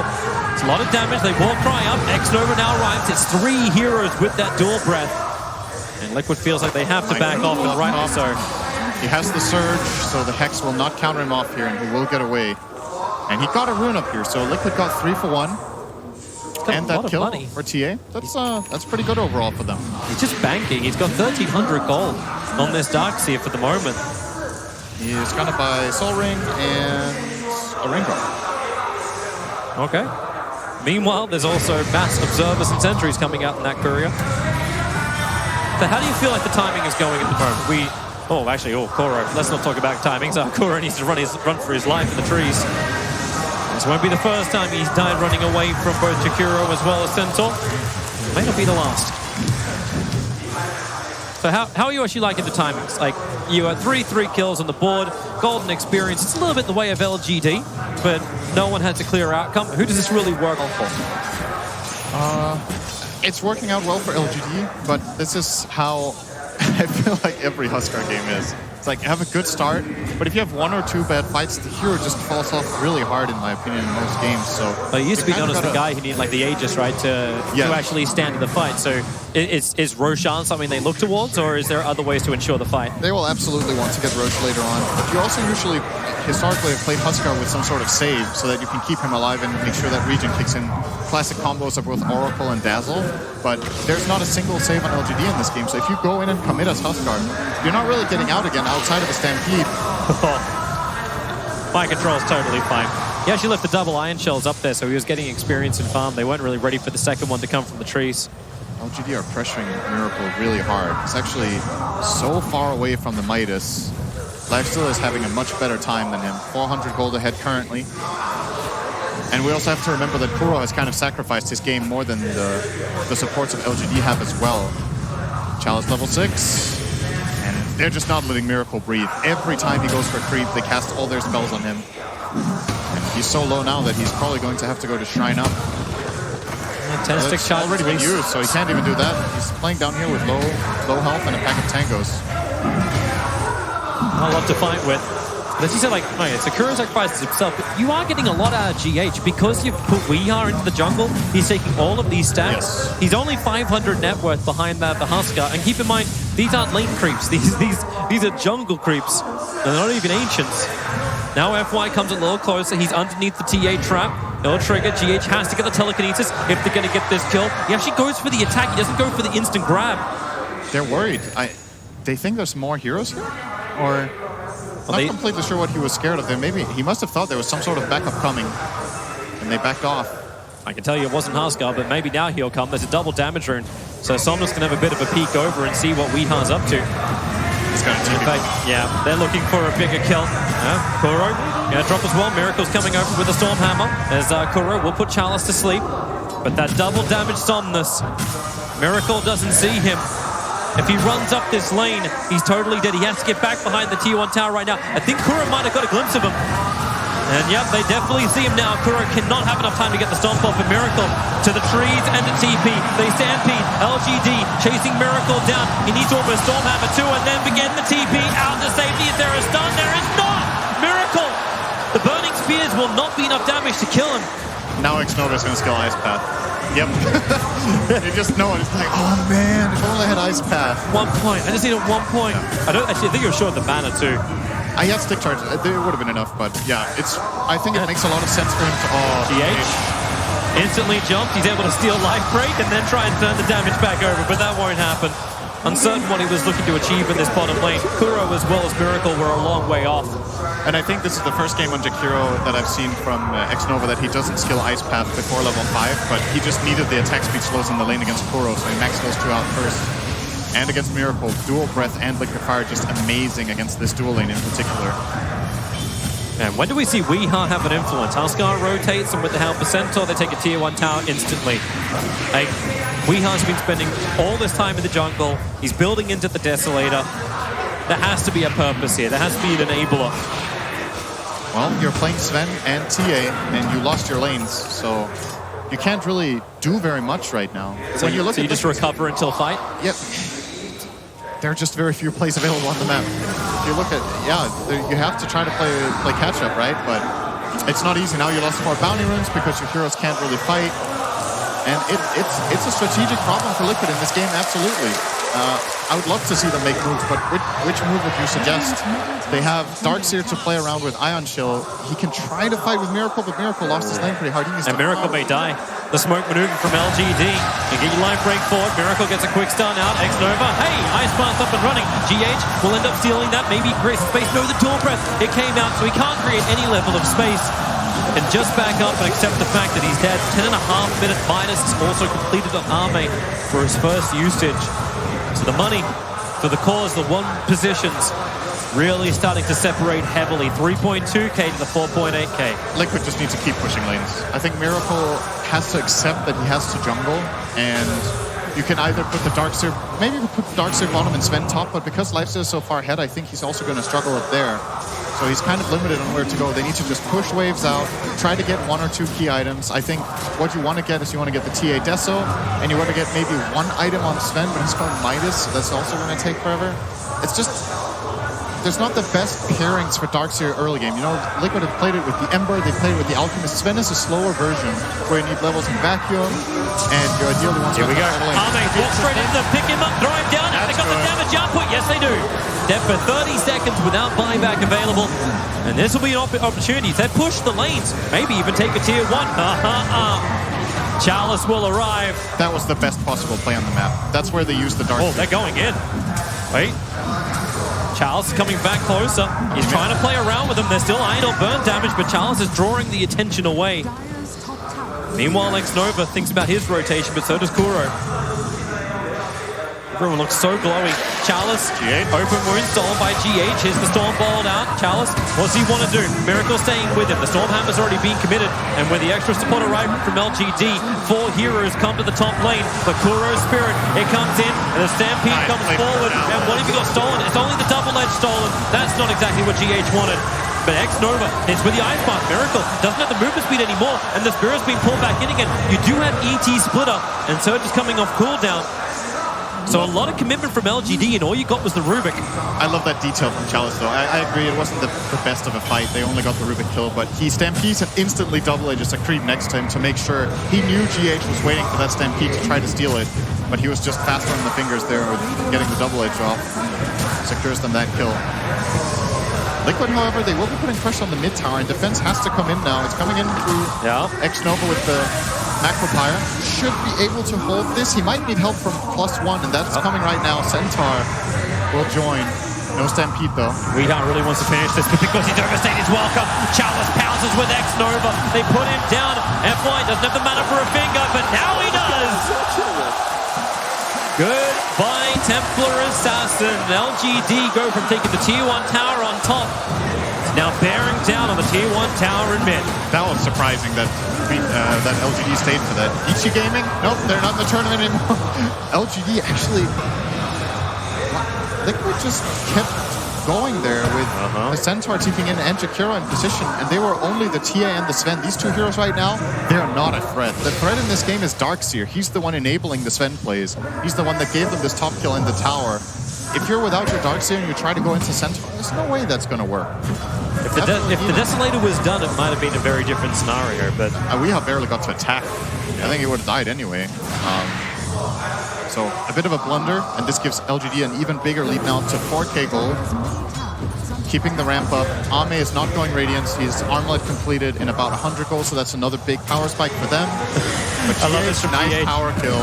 With the Ice Path, they can keep Chalice away from it, so we can't deny it. This is, in my opinion, this is one of the absolute best spells to steal in the whole game. Like, not in this game, but in Dota in general. Ice Path on Rubik is insane. You have no cast time. You have the longer debuff amplification with the Arcane Supremacy once you start skilling that up.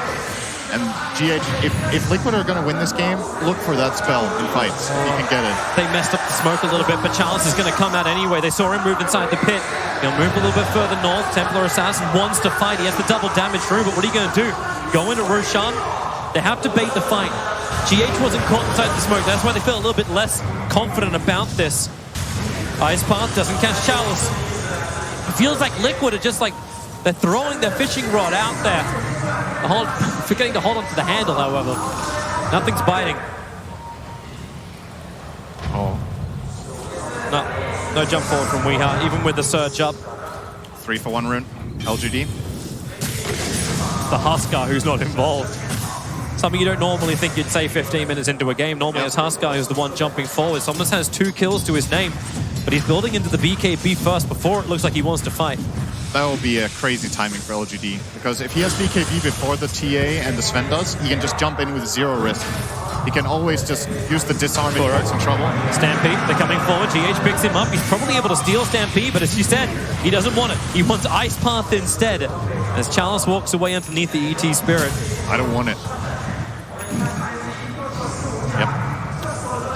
Indeed, I mean, even though there's only 1 minute left on Ice Path, you see the prioritization there from GH. He thinks it's on.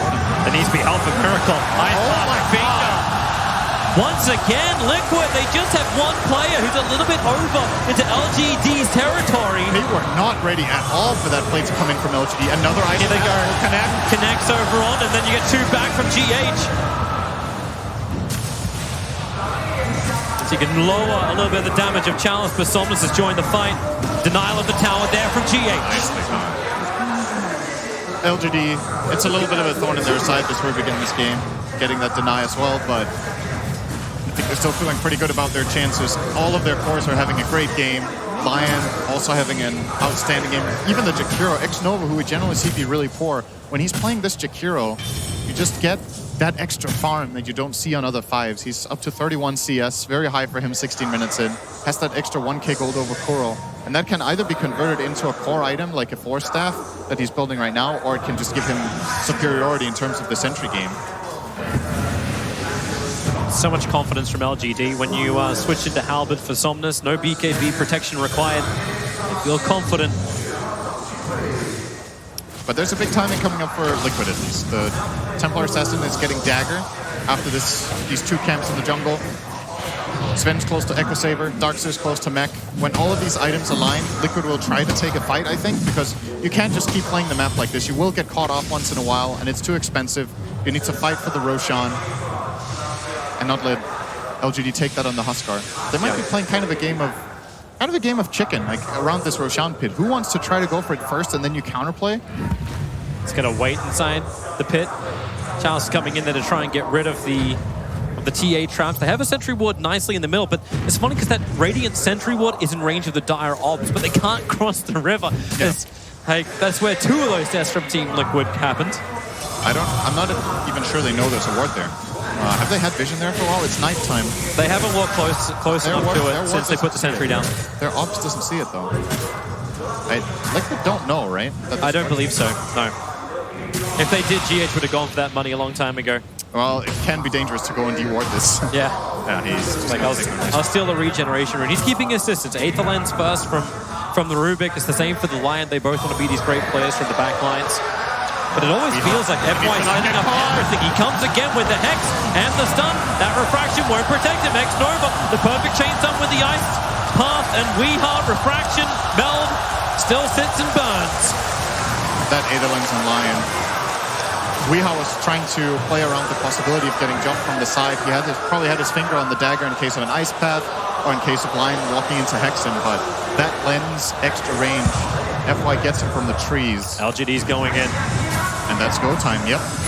No TA for 25. GH is trying to reach the Jakiro, but it feels like X-Nova is playing just close enough but far enough away. This has a full halberd. Sven can't even fight into him unless they get a perfect combo. Here comes the ET Spirit. GH, what's he got? Stampede forward. He only got Mad right now. The Lion, not what he was searching for. The Ice Path, not in the best position, but with a finger of death, it won't matter. Rubik can buy back into the game. Roshan down at 3.2k. TA's up in 2 seconds time with that Blink Dagger. It's quite possible to contest Roshan.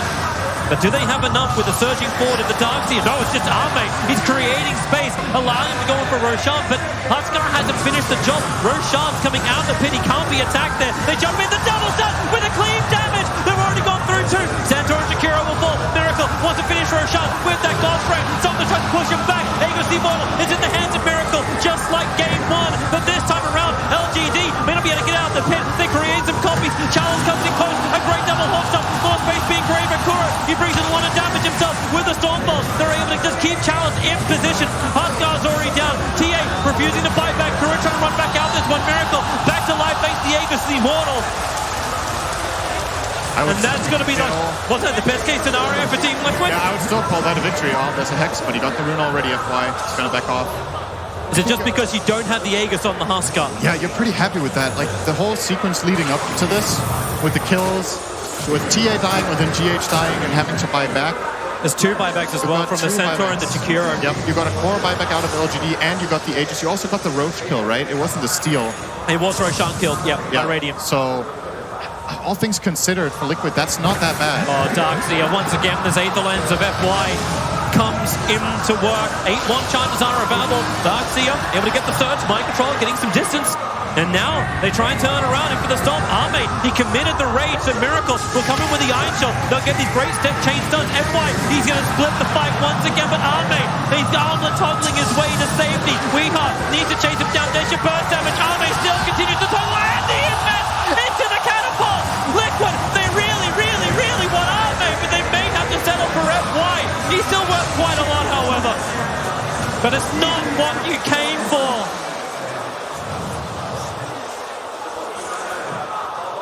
a kill nonetheless. And you have to remember that whole sequence started because they tried to go on mind control. So when you consider mind control survived and they got a counter kill, it's pretty decent. But at the same time, LGD, of course, they weren't there with their whole squad. It was just 2 heroes pulling, 3 or 4 heroes. I don't remember even how many Liquid had there, but it took them really long and they started rotating around. Huskar and Centaur in the meantime, completely free farming and keeping up, building up these items. And we should remember, Somnus, by buying this halberd that he did in the last fight, didn't have BKB. It's going to be his next item. And when he hits this timing and gets an Aegis, things get really scary. So the next big objective of the game again is going to be Roche, but it doesn't spawn until in 6 minutes, so there'll be a lot of items on the field. I'd say we have some time, but LGD smirk up. They're coming for a hunt. No Blink Dagger just yet over on Chalice, so there's still no jump ability from LGD. Something we haven't actually seen at all. Defensive infest, sure. Aggressive, not yet. Mind Control's going to surge himself straight in the middle of him and walks away with the stun. The range is too good from FY. Hits the finger of death. The damage on the Mind Control. He doesn't have time to stop being a fish. Get that back as well as 1 charge off. And now the Blink Dagger is here from the Centaur. Arme, do you want to hitch a ride? Charles is a good driver. I don't think there's any reason to do anything right now except get this bottom tower. Want to start? I don't think you go high ground here for LGD. That would be pretty dangerous. I think you absolutely wait for an Aegis before you think about going that route. So they're going to spread around the map again, maybe get an aggressive ward out in the enemy triangle if they can get over there. Somewhere in that area would be nice, but maybe they will catch Miracle. TP come towards the top lane under the dire Ops and Sentry. They feel very, very comfortable, but you do have FY, maybe in no man's land. As it is daytime, they see FY quite clearly, put him to sleep, and then jump. A chance coming in. He's got a surprise.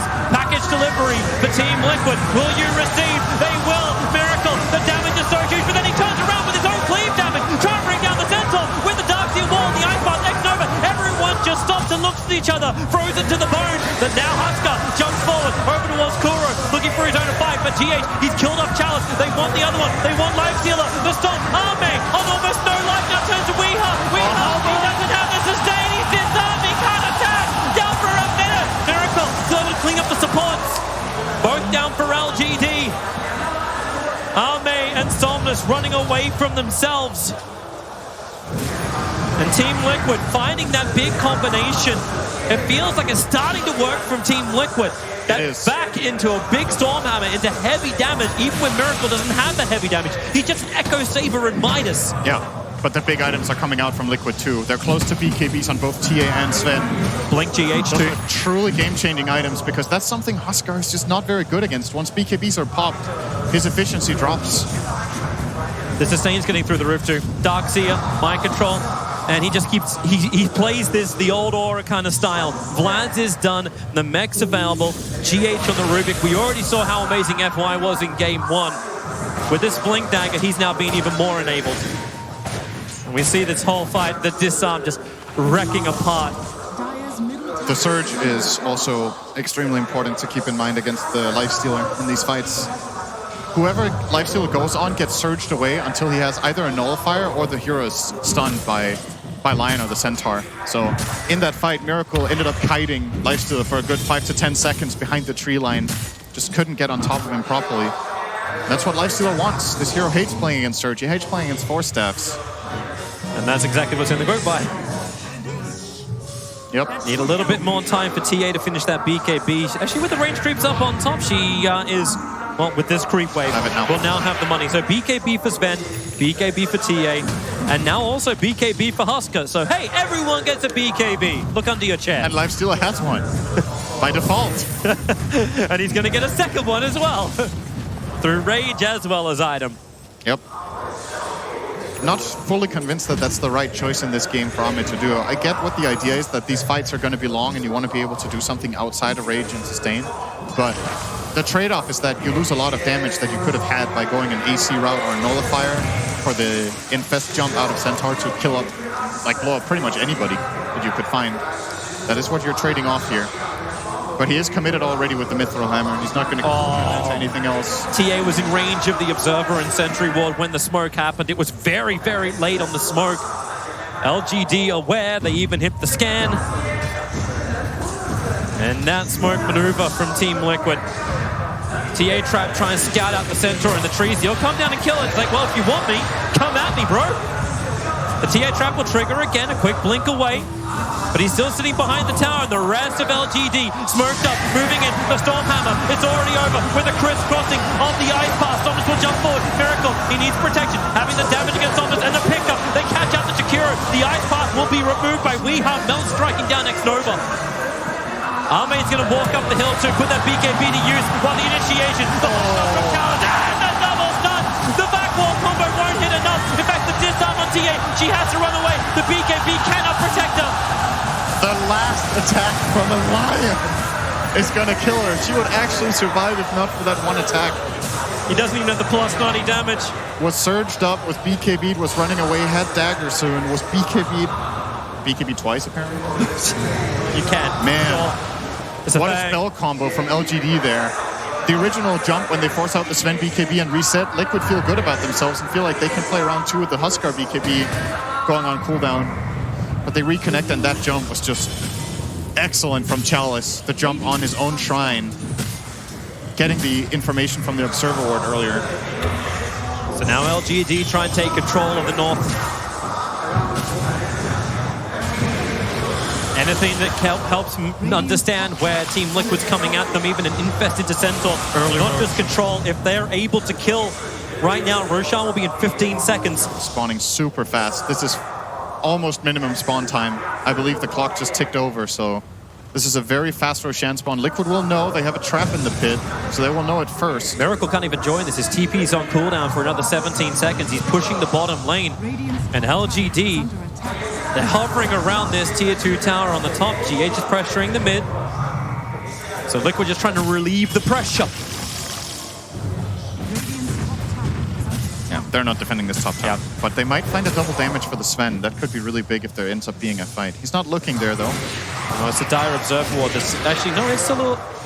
it sees. And it sees Weeha as well, planting more and more traps Weeha around. sees it now. He's going to walk into this DD. Liquid might want to fight with it. See if they take it on either of these two. Who wants it? Nobody yet.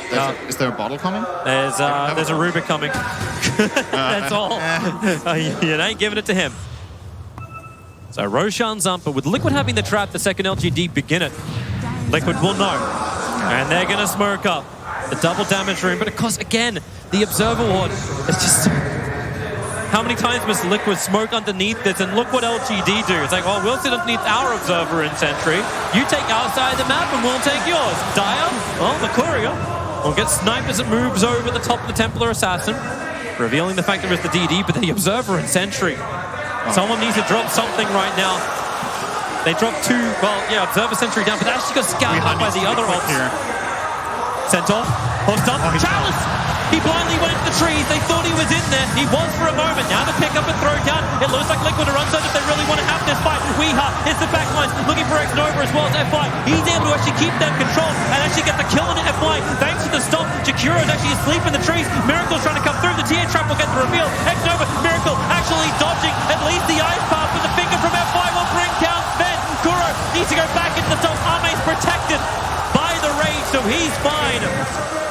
Quick buyback from FY. They still don't know that Roshan's up. TA set up a couple of extra traps in there. And that was a good play from Weeha, that fight. He jumps in and forces the supports away and gets a kill on one of them, forcing out the buyback from FY. This is what TA needs to do in this game. Jump in and kill the Lion, if possible. Got rid of the ult. though, Somnus gets out, just barely. Defensive refractions available. Chalice. Look at Arme. It's like, yeah, this ain't happening. Back to farm, boys. Remember Roshan. Remember the bounty rune that you walked past. Go back and get it. There's still another 2 on the bottom lane. But everyone's eyes are on Roshan. Well, for now, Huskar will grab the bottom 2 runes. Closing in on an AC. Love of this from GH. He's managed to steal a level 2 Finger of Death. So there's a little bit of extra burst damage that Liquid has to work with. That's a lot of damage. That's not a little bit. Spell amplification of 26%. You'll take it. Probably should also take that Sentry Ward while you've got the Spirit up there, but he's feeling a little cautious. Everyone's backing up. I'm not seeing a smoke right now on Liquid. The Radiant are scanning, and it does ping. It's Arme just farming up the Ancients. The TA traps are gone from Roshan, so the sentry ward planted down by X-Nova. In fact, 3 of them in a triangle watching anything around the river area. They have pretty good control here right now. With the Solar Crest and Centaur, they also kill Roche relatively quickly with the Huskar.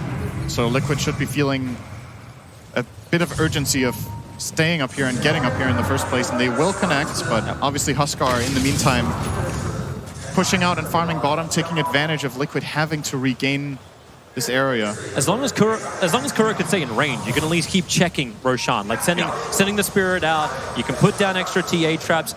Even if you do want, like, you see the TA trap in there, you have to enter the pit to get rid of it. And this is just great information, but you're putting him up on the hillside for the moment. As it becomes a 5v4 standoff in the front of Roshan. Huskar, as you mentioned, the only one not there. He's trying to finish the Assault Cuirass as quick as possible. While a heart is the choice from Arme. Attempting to become the Immortal.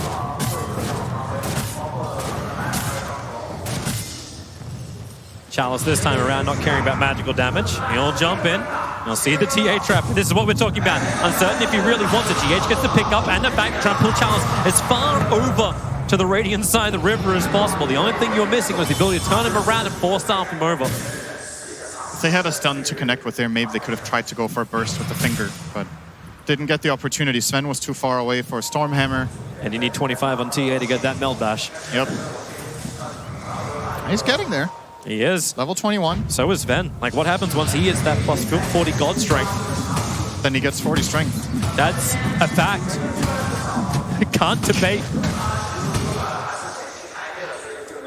Man, this is so tense, right? Like, you can imagine what it's like playing for both of these teams right now with the limited vision that you have with the importance of Roshan. Oh, that's close, Arme.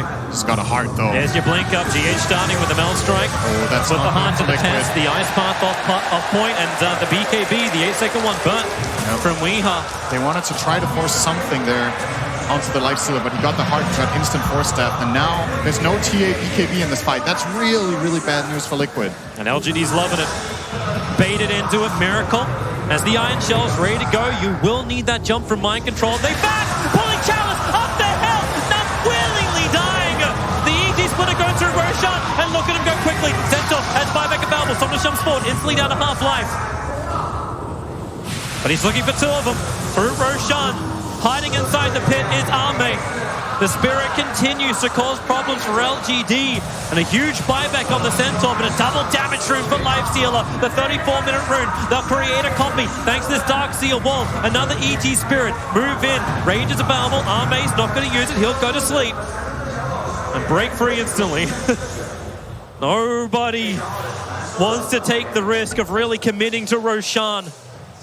If Liquid come back in this game, that vacuum is what started it all. That's such a huge kill. 3k gold swing, they force a buyback out on Centaur, and there is the risk of Chalice dying again. Here comes LGD. The Infest is inside the Centaur. Chalice will be the sacrificial one.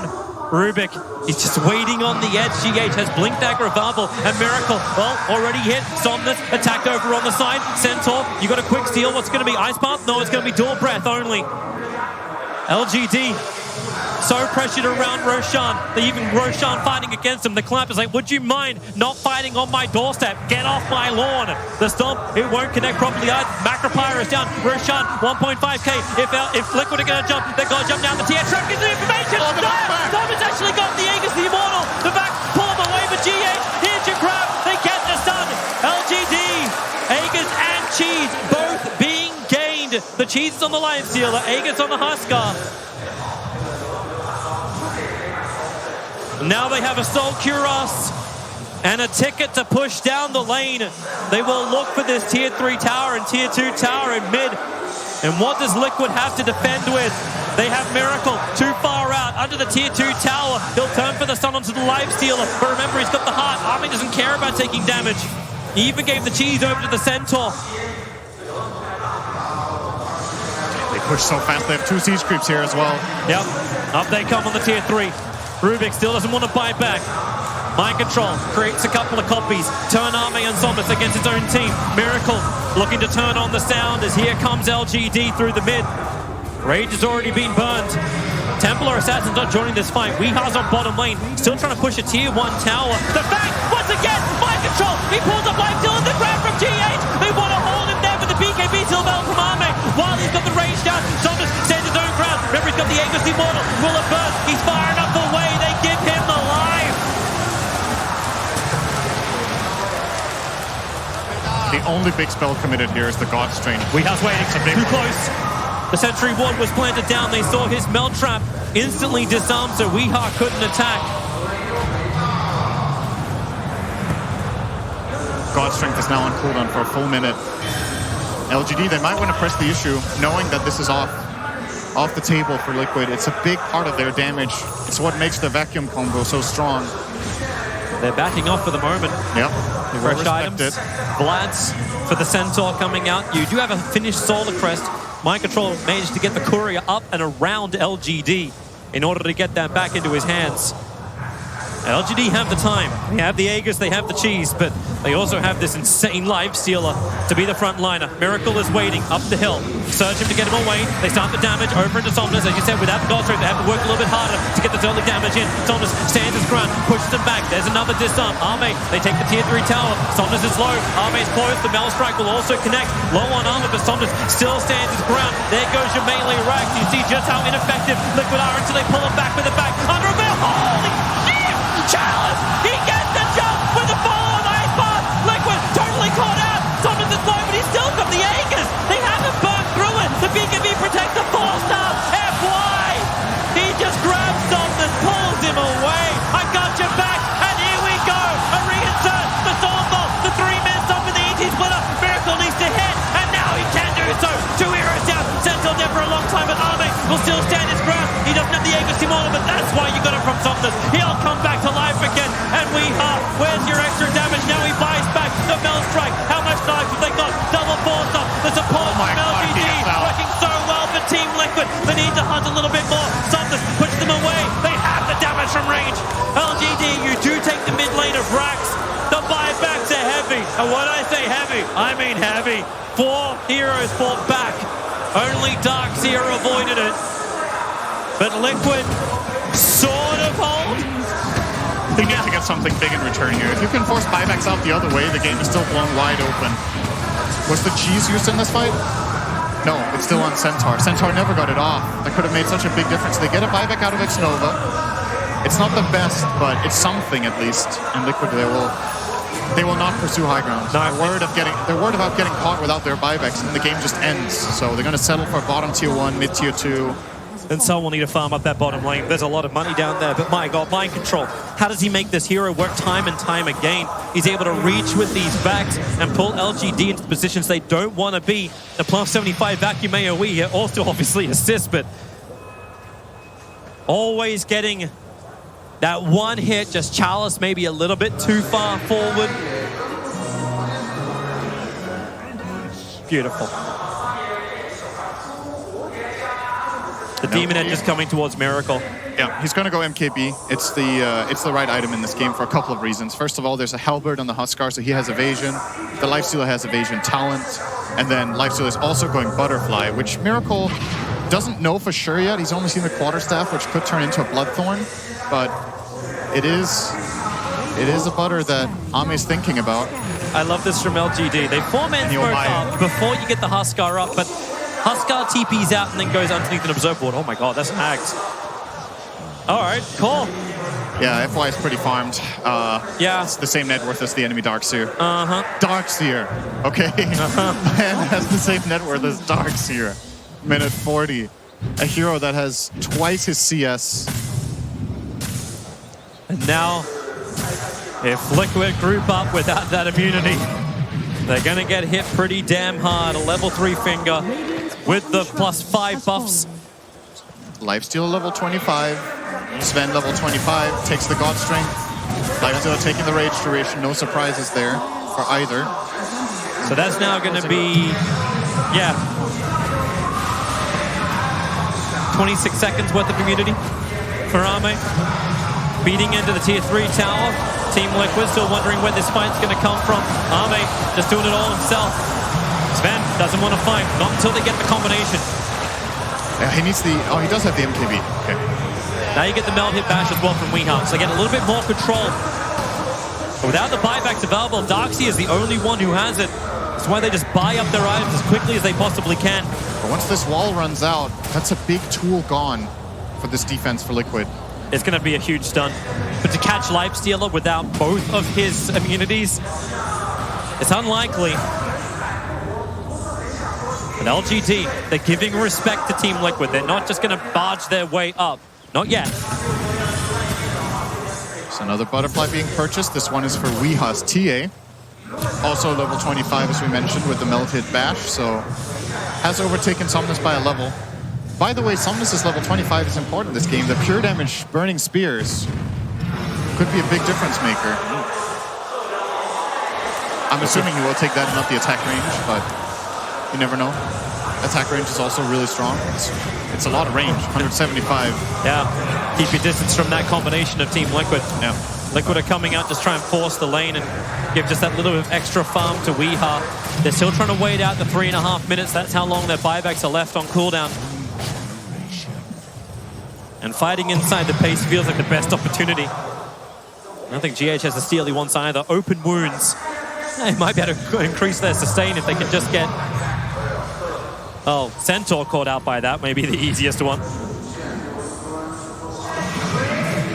First sentries to be planted. Here comes LGD once more. They are very well set up if he walks up on the high ground here. Milk bash.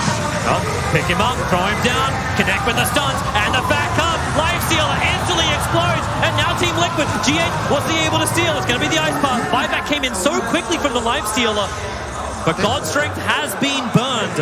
God Strength and Wall, but they and BKB on TA. But this Lifestealer is not out of the woods yet. He could still get killed. Maybe they absolutely need the God Strength. They probably do. That was kind of everything from Liquid used. The second life should be easier. He could even infest into the Centaur if he wants to play it really safe.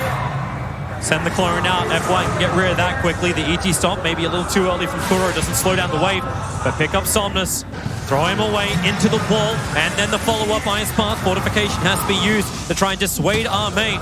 As he did burn the rage, but Somnus has the cheese. He's quite happy to stand the front lines as long as they can't chain stun him. Here's your Ice Pass to begin. And you got Miracle with Stormhammer, but Chalice staying close. He doesn't have any retaliate stacks up, but he gets the hooks off over on Miracle. Do they want to jump in a little bit deeper? The Ice Pass, once again, this one's from X-Nova, and then the chain back. Chalice, he's in way too deep once more. They bring him down. The Rax is still going to fall. Somnus taking care of that as Centaur will bite back into the game. He's walking his way forward, but Somnus caught a little bit too far around. The back was done. He never got the cheese off. Team Liquid have still lost a lane of Rax. X-Nova protects himself inside the Ghost Scepter. Weeha once more. He'll jump forward towards FY, protected by the Ghost Scepter. He actually stopped the meld attack from connecting, but now into the trees. He gets his quick stun up, but GH has the range. He'll grab him, he'll control him, and FY will fall. It still feels like every time Team Liquid want to try and take one of these fights, they have to sacrifice such a huge amount, but they may get the big thing here. Roshan in 15 seconds. This is a Liquid win for sure. They lost Barracks, but the amount of buybacks that have to come out from LGD here, it's more important at this stage of the game to force out these buybacks. The heroes now are way stronger than the Barracks in terms of the impact in this game, so... This is so huge as well. This is the advantage of Templar Assassin. The trap comes up, they know that Roshan's there, and Liquid are going straight in for it. They have God Strength, as you said. They have the damage output, and this is an Aghanim Scepter upgrade. It's not a refresher. Somnus not BKPing that Ice Path may just be his biggest mistake of the game. He could have maybe BKB'd and run it off, or maybe got out somehow with the help of his teammates, but in the end ends up dying. And of course, Chalice's jump into the base to start it all off, maybe overextending a little bit. LGD, yes, you get the Barracks, but at this point, Aghanim's now on Rubik for free. And we see the replay here. The stun comes in. See, Chalice is just jumping. And I mean, yes, it's nice to jump on the Sven, but none of your teammates can connect. They're way too far away. He buys the time for them to get the Barracks, and now he's going to buy back and start connecting back into the fight. And this is where Somnus, you can't BKB TP out because of the meld bash that you're scared of, but this Ice Path, you have to BKB that one so that your teammates can go and help you. Not doing that, he gets blown up, and it's very easy for Liquid to run them down after that. Just see that facial expression. It's like, guys, it's meant to be a little bit better. Miracle, maybe starting to feel a little bit more confident as well. It's like, I have some damage output. With the buybacks all being up in 5 seconds time, Liquid can feel strong. But do they want to finish the Daedalus over on Miracle? It will cost him his buyback, however. They're checking the wars, they're checking the vision. LGD's had control of this map for a very long time. Liquid, they've only just started to remember what the jungle looks like. The Weehaw with a double damage room would love an engagement. Puts the BKB in the backpack. And they smoke up. Well out of range of LGD's vision, but Chalice is waiting. Lifestealer is sitting inside of him. Arme ready to pop out. And Weehaw, how aggressive do you want to be? The TA trap, they'll see. The smoke will break. They understand the chances to the tree line. Somnus is the one guy in LGD that has buyback. If anybody gets caught, LGD want it to be Somnus so he can come back in the fight. There's a huge life advantage for Liquid here with 4 heroes with buybacks. The only guy without it is Kuro, and that's just because of gold. He now has the completed Lotus Orb. I think that's new. If you want to say it's new. I'll say it's new. That way I could be wrong and you could be right. I like that movement from Team Liquid. They're just trying to guess exactly where they are. So the smoke broke, but it took them a couple of seconds before they did the vac into the ice path combination. And GH is the man who has to go down to the bottom lane to defend it. He's actually buying boots of travel, so he's able to hold this wave back, keep it off the tier 4 towers, but then still rejoin the team, thanks to the fact the top wave and the mid wave have both been pushed in so heavily by Team Liquid.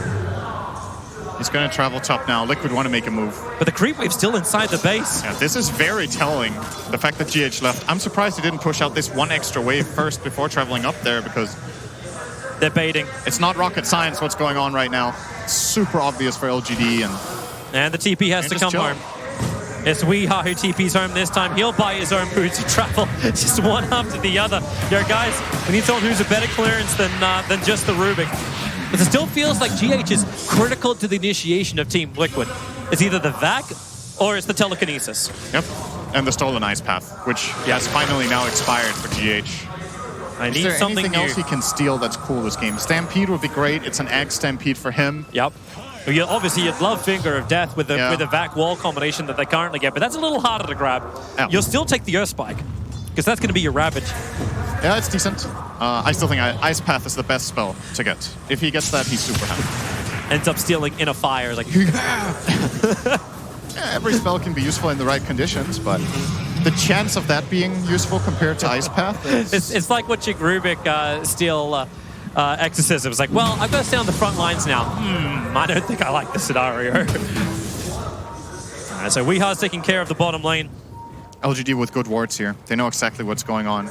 But because they actually lost that fight, like the Gem of True Sight's in the hands of Team Liquid, and they're getting rid of all the extra vision. Well, they didn't find all of them. They didn't find the one at the bottom rune. Yeah, just on the other side of the tree line. The sentry was in range. He's just got to walk around the corner to see it. Fight through the backdoor regeneration. This will be the last outer tower to be removed from the map. No tier 1s, no tier 2s for either side. Of course, Liquid's got a couple of, it's got a little bit more financial damage to their home. LGD still have all their tier 3 towers up, but Liquid, they're the aggressors. As you said, counting down those buybacks from LGD. They do not want to have this fight yet. And they are not giving the opportunity to Team Liquid, but they're giving the space. So much farm. The gold swing has just rapidly increased since the 40-minute mark. It has just gone up. It has plateaued slightly, but the experience and gold advantage is belonging to Team Liquid. And they're going to take the 50-minute bounty runes as well. So this will shoot up once again. LGD will be fighting for the next set of bounties. If nothing happens before that, they will definitely be fighting for those. I think it's courier kill time. It's coming under the Observer Ward. It's got the Eagle Song of FY. So that's an E-Blade pickup from the Lion to go with its AoE Finger of Death. Sure. Yep, they have no nullifiers on Liquid side, so he can save cores now. That is a really, really important item here. When you have Lens, as Lion does right now, the cast range on this E-Blade is really significant. And that means that if Ame, for example, goes in and gets opened upon, he can just get E-Bladed really quick. He doesn't have Stormhammer to spell, right? No, he has movement speed, Talon, and Sven. Got a Blink Dagger as well, though, for Mind Control. Welcome to your jump in. Yep. And the Gem of True Sight is having to be handed over. Actually, is it? No, Mind Control's holding on to it. I thought he might give it to Kuro, but Kuro's at the back lines. Yeah, he wants to hold on to that one. GH got Infest. Well, is he going to swallow someone? Oh, yeah, true. You can. Hey, who can I take? You could bring in the Sven into the middle of the fight and instantly die on Rubik. Hey, he doesn't. Is that actually what they do? Because you instantly die on Rubik. But yeah, you don't have a blink dagger on this Sven, so it will be a delivery system. Here comes LGD. They come out with a smoke breaking underneath the observer ward. Now mind control. He feels good to potentially move forward, but they'll scout with the Spirit first. Charles is still ready to get his own jump out. Like, the tension in the air is palpable. LGD, they're desperate for this kind of engagement now. The buybacks, they're still not fully off cooldown, but they will be in 10 seconds time. But Charles is not getting the opportunity he's searching for. Mind control's back on the bottom lane for the moment. He doesn't have BTs to get back to the front lines. He's just got the surge. Stomp, a little bit off target. Miracle. Able to grab the DD rune and LGD. Any thoughts they had of a fight just disappeared when that rune was grabbed. They would have loved to have a bottle there. I think bottling this DD could have been really useful. You're 52 minutes into the game. I think one of Liquid's cores really should have a bottle by now. Just buy it in order to store runes, grab these DDs and find a fight later. I think maybe Weehaw buying a bottle now would be great. But he's prioritizing level 2 Boots of Travel. He already has the Moon Shard, and then he's pretty much maxed out unless he wants to replace an item for a Hex or Bloodthorn. And LGD know if they just get this win, they get a rematch against OG in the grand final. Team Liquid, they're on the edge. But if they can force a decider, maybe we actually see the history. You were saying it before, Send. Since TI3, TI3 is the only TI that hasn't had a Chinese team in the grand final. Still a tall ask, but Liquid will group up. They have smoke available on the Elder Titan. Double damage has worn off, and Roshan will respawn in 10 seconds time, so we just keep the action flowing. This one has everything. It's Roche number 4. It's a smorgasbord. No, it's Roche number 3, right? No, it's number 4. It's number 4. We had the Aegis buff up before. That's what Rubik was able to swallow. He still probably would want to have this Aeon disc before he starts the fight, but only a 2.7k surplus. That's okay. I think the ideal thing, Somnus. If LGD somehow get this Roche, I think you want both the Axe and the Refresher on the Centaur. That would be absolutely huge for the game for them. It will give them so much more sustain against these engagements that Liquid are taking. This is so hilarious. And I wonder why Chalice isn't going Axe this game. It feels like a really good choice against this jump-in burst from Liquid. He could keep his core alive. But this time around, he's fancying the Shiva, of course, also a great item against these physical-based heroes. But the Axe would really be nice. Maybe he's just hoping to get it from a Roche. It's like, I'll have this, but if we can get Roshan, it'll be better. It'll be cheaper.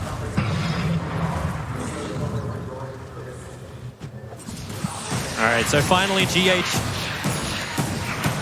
That Aeon disc is flowing out to him. Buyback surplus of 100. No one wants to lose this. Templar Assassin's going to BT herself over as well. She's going all the way back home. After she BT'd, now level 2s are up. But the pressure's being applied to the bottom lane.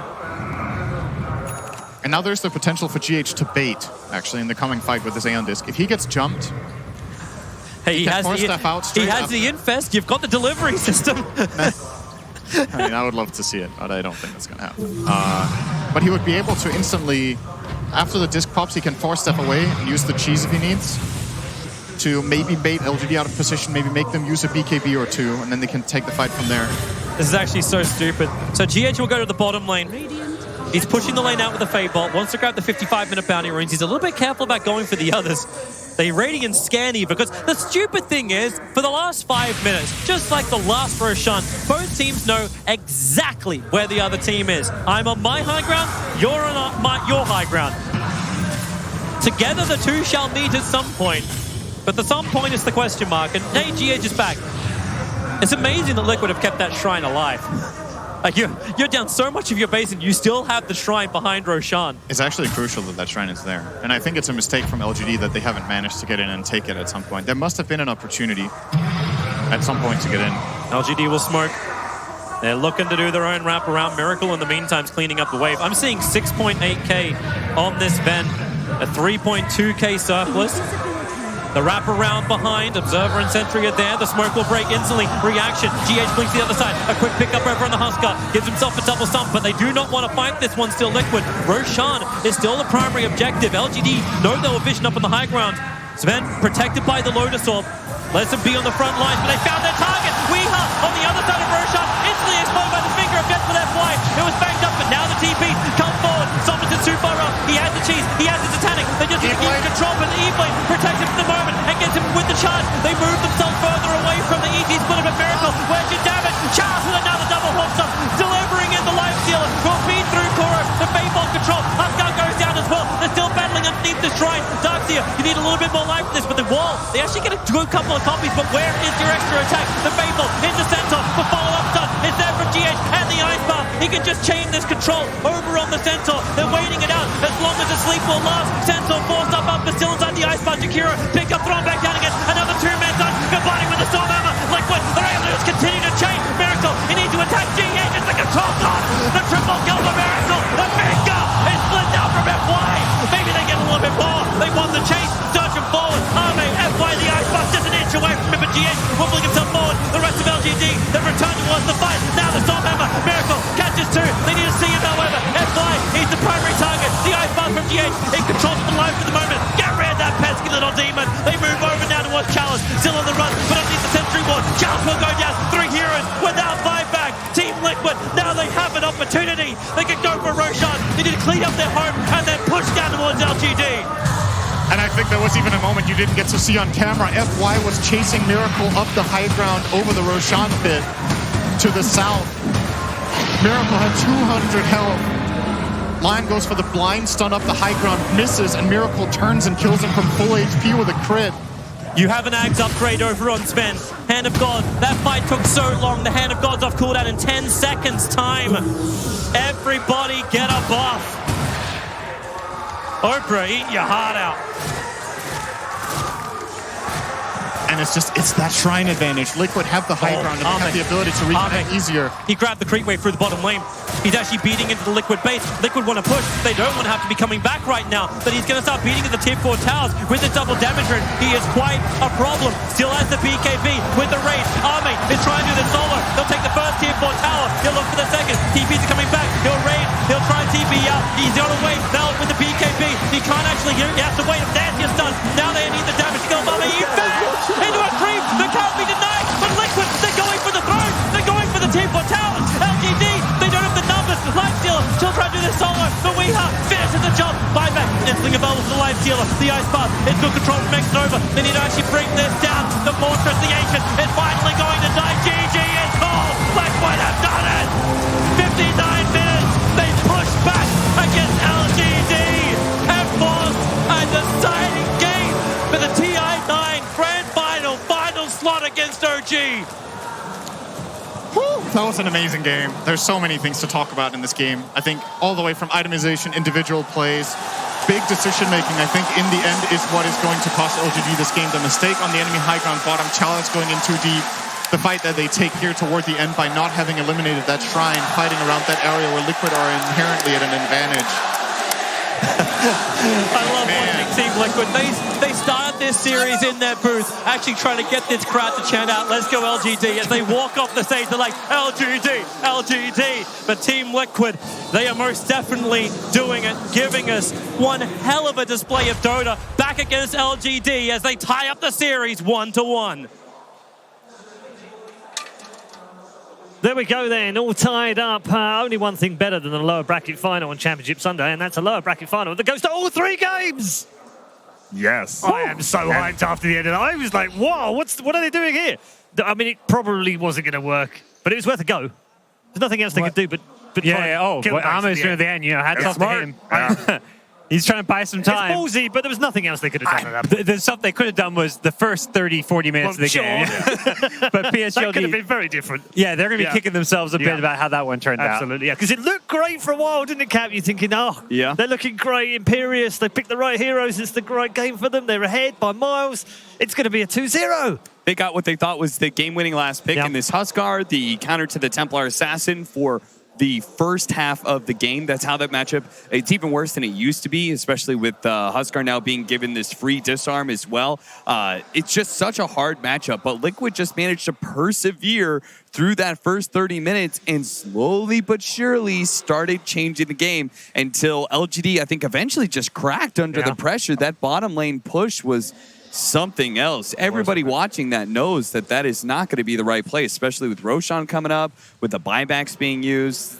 LGD just tried to end it. They ran in like one by one, dying. They get the racks eventually, but it's like life steal bought back. A lot.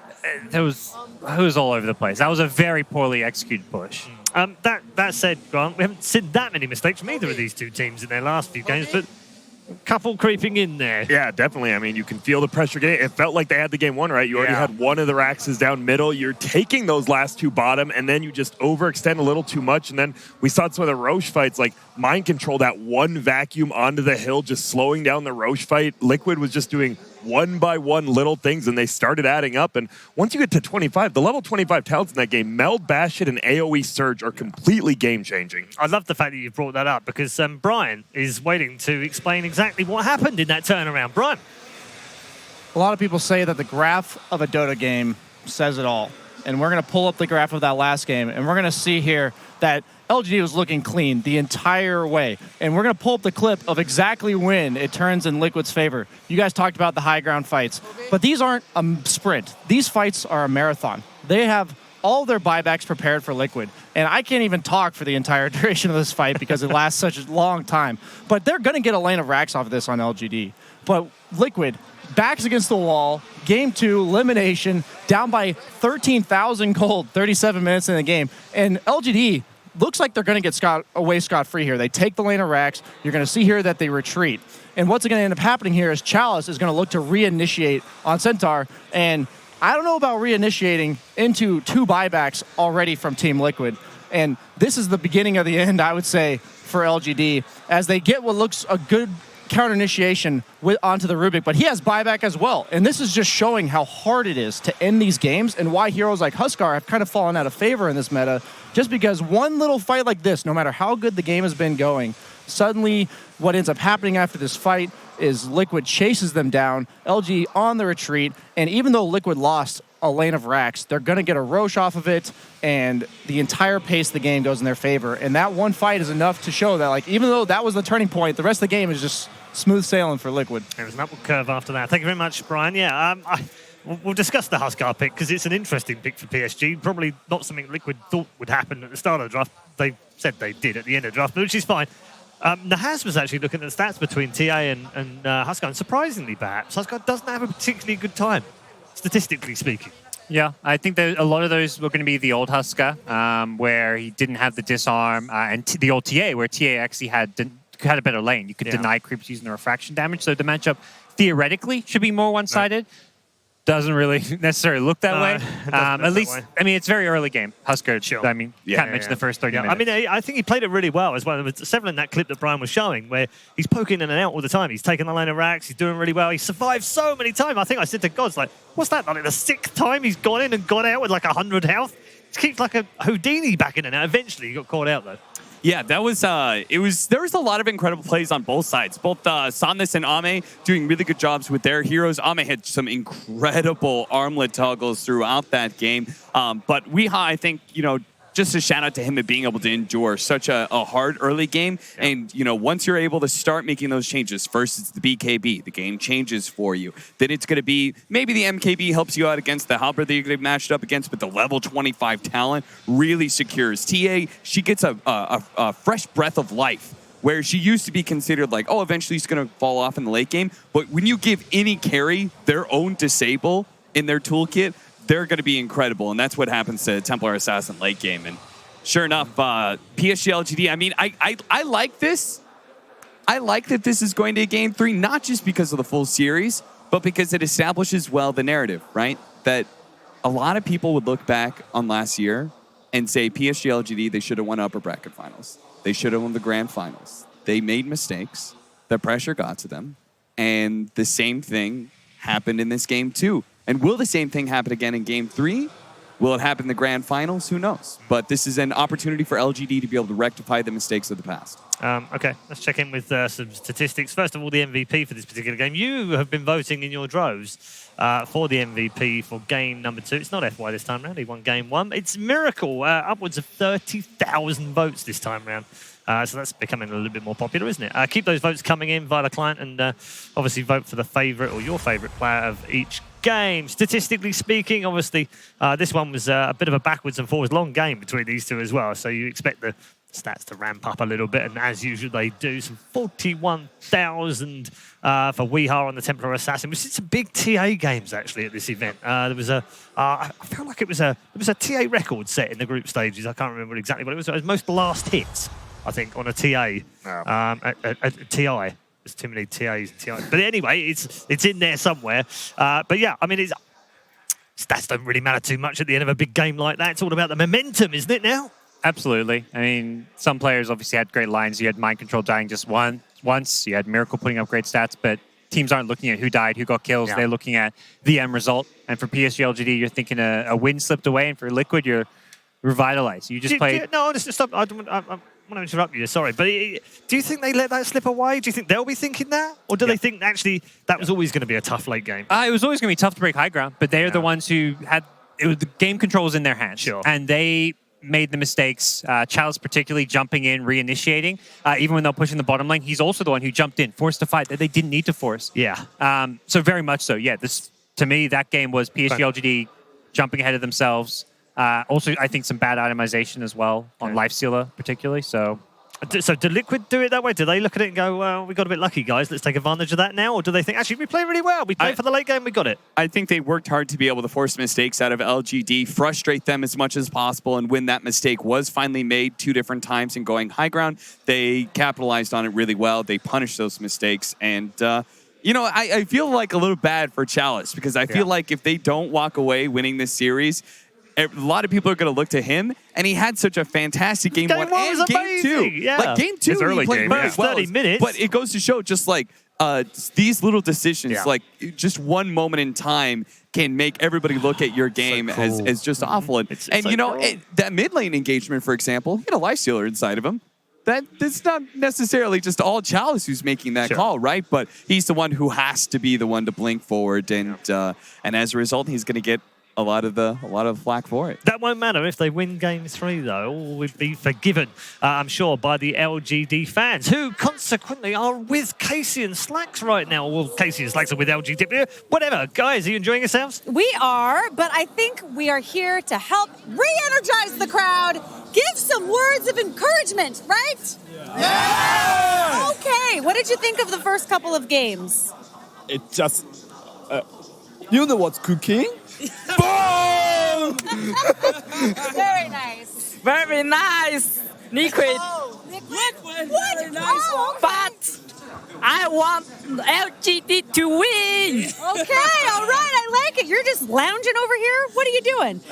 Is he hurting anybody? No. We are all our strengths can hold him. Yes, I like it. All right, guys. Yeah, I got taught stuff before. We need the crowd to get energized for LGD. Can we do it one more time? What was that again? LGD! Dong, dong, dong! LGD! Dong, dong, dong! LGD! Dong, dong, dong! Well, it looks like the crowd is ready for LGD to take another one. We're going to see what happens, though, Casey. Tough times. Scary times. Especially talking to you, yes. Absolutely. Scary times. Thank you very much, guys. You look like you're having some fun out there with the LGD people anyway. They'll be doing a lot of cheering, I'm sure, in game number 3 to get behind their team, who have fallen to 1-1 right now and just one game away from playing in the grand final at the International. No small matter, of course. I mean, whatever. Just for these teams, one game. They've all done it before, you know. No big deal, Paul. You know, Christ, my heart's thumping when I think about that. I don't know what they go through backstage in between these games. Just, you know, do you think they actually stand there and they go, we're one game away, guys. Like we can do this, or is it more like, guys, don't talk about it, forget about it, don't think about them, just play the game?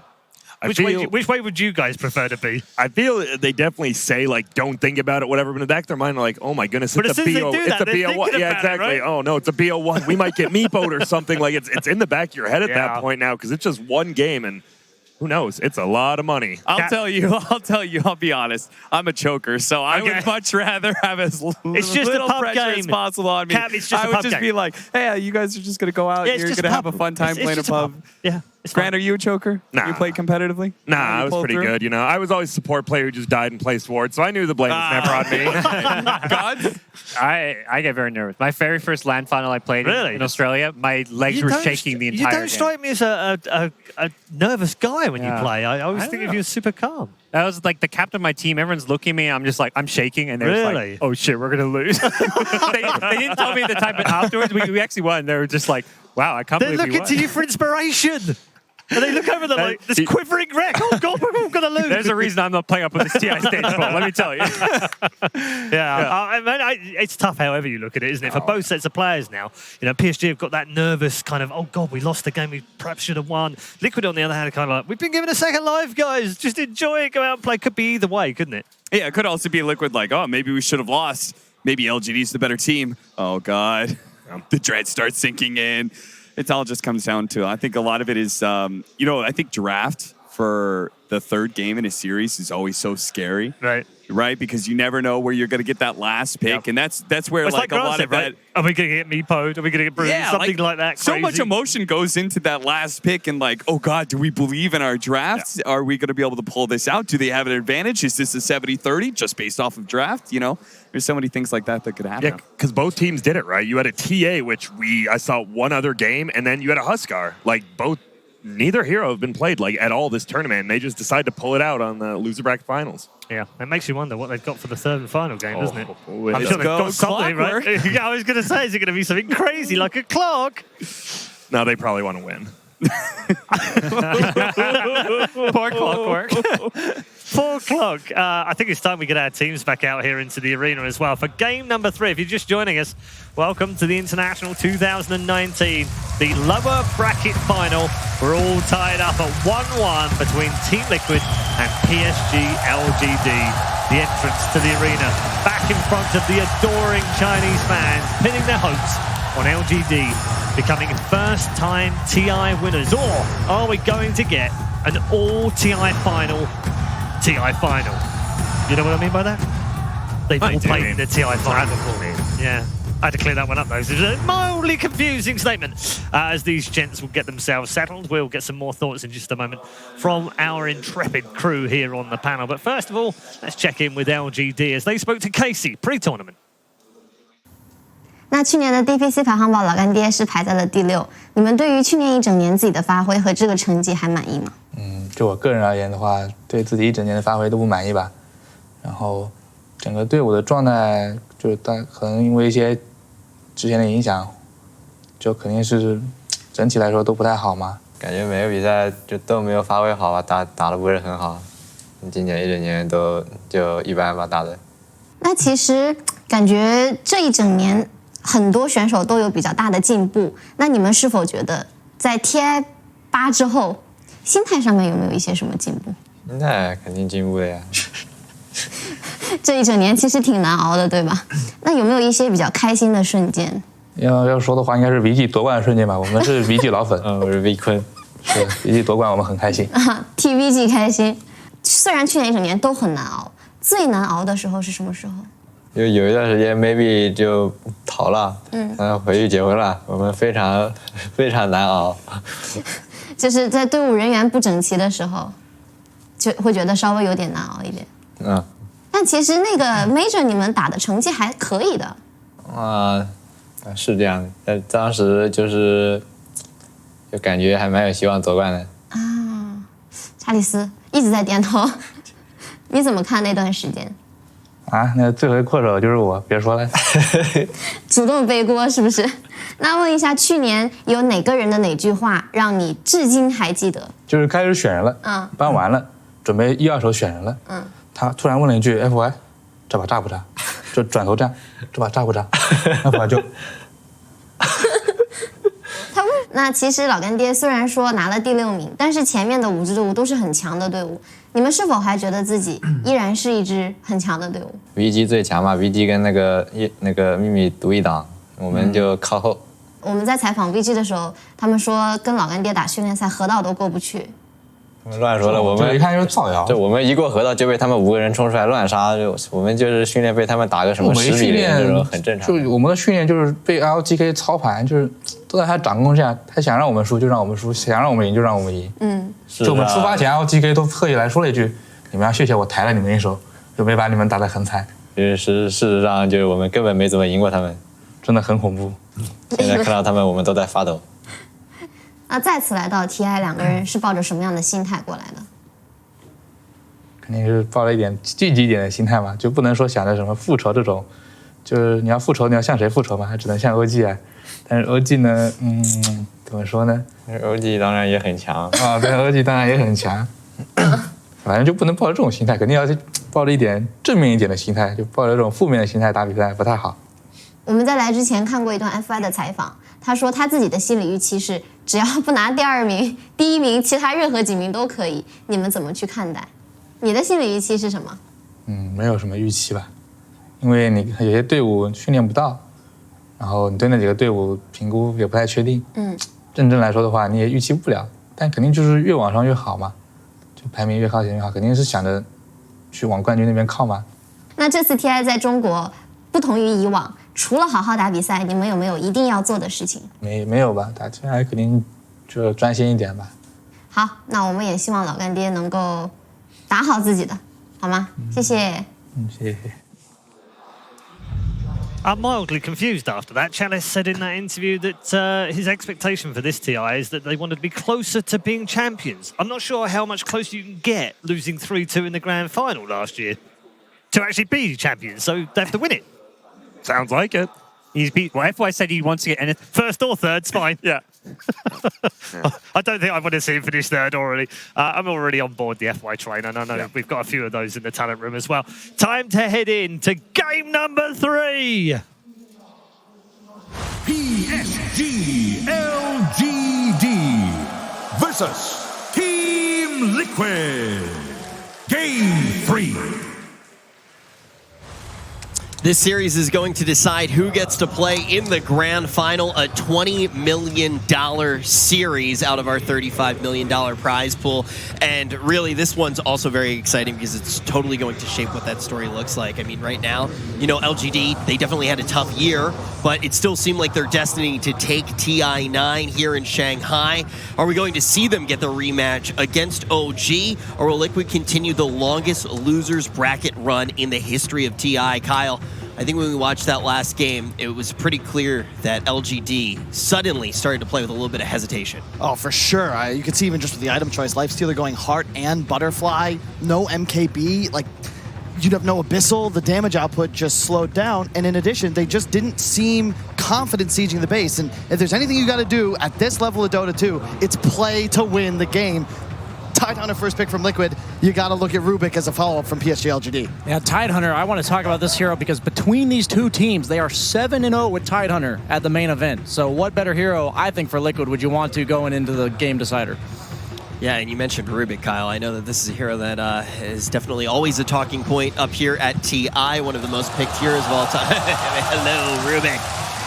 No stranger to this guy, and also you were talking about how important he really was in game 2. Of course, we talked about transcendent players, and after the first game, FY with an incredible performance, GH, no slouch, arguably even better, undefeated so far in this grand lower bracket final, and I am jittery right now. It feels like a grand final. Like we're all just watching on the stage. The crowd is going absolutely nuts. Well, I mean, you just look at how huge this game really is.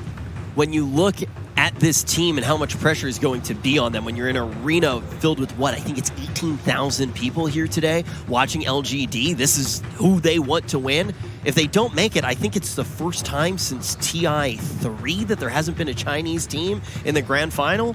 It's a lot of pressure on these folks right now. I think it's pretty understandable how maybe we start to see TI4, Kyle. I think it's pretty clear how you can see that hesitation come into play. Kyle, stop holding up random numbers.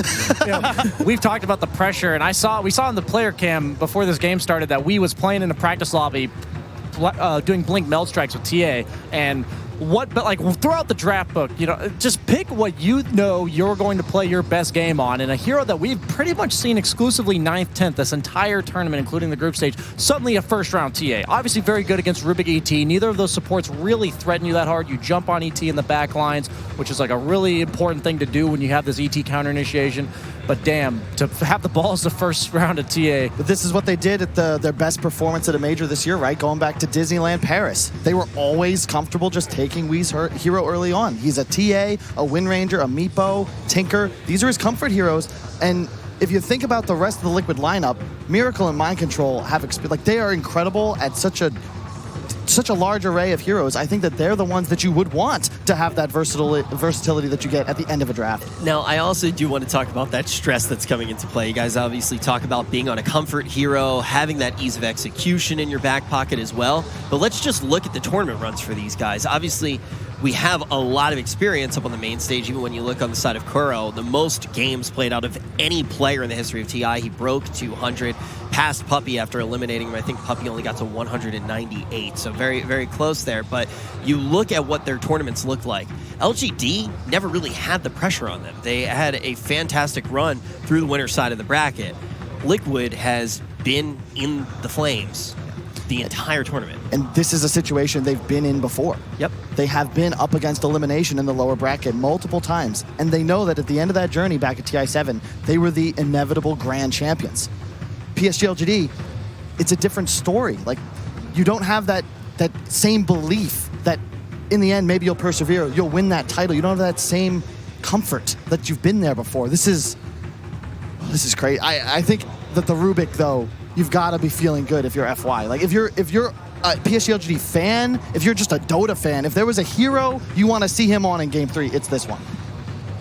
And I just want to say that up until that last game, LGD's only 2 losses on the main stage were to Alchemist. And in your mind, maybe you think to yourself, maybe we just kind of give away this one hero. They felt kind of like you couldn't touch them. And up until that last game where they had, in our opinion, a draft advantage, they had all the momentum. This almost reminds me of Game 4 of TI8 Grand Finals, where it's in your hands. You're there. And suddenly... Yeah. And, dude, that's a perfect point, because they, as you said, have been there. They were this close to winning TI. They were this close to making a second consecutive Grand Final. And it really, like, we thought it was over. It looked over. And just...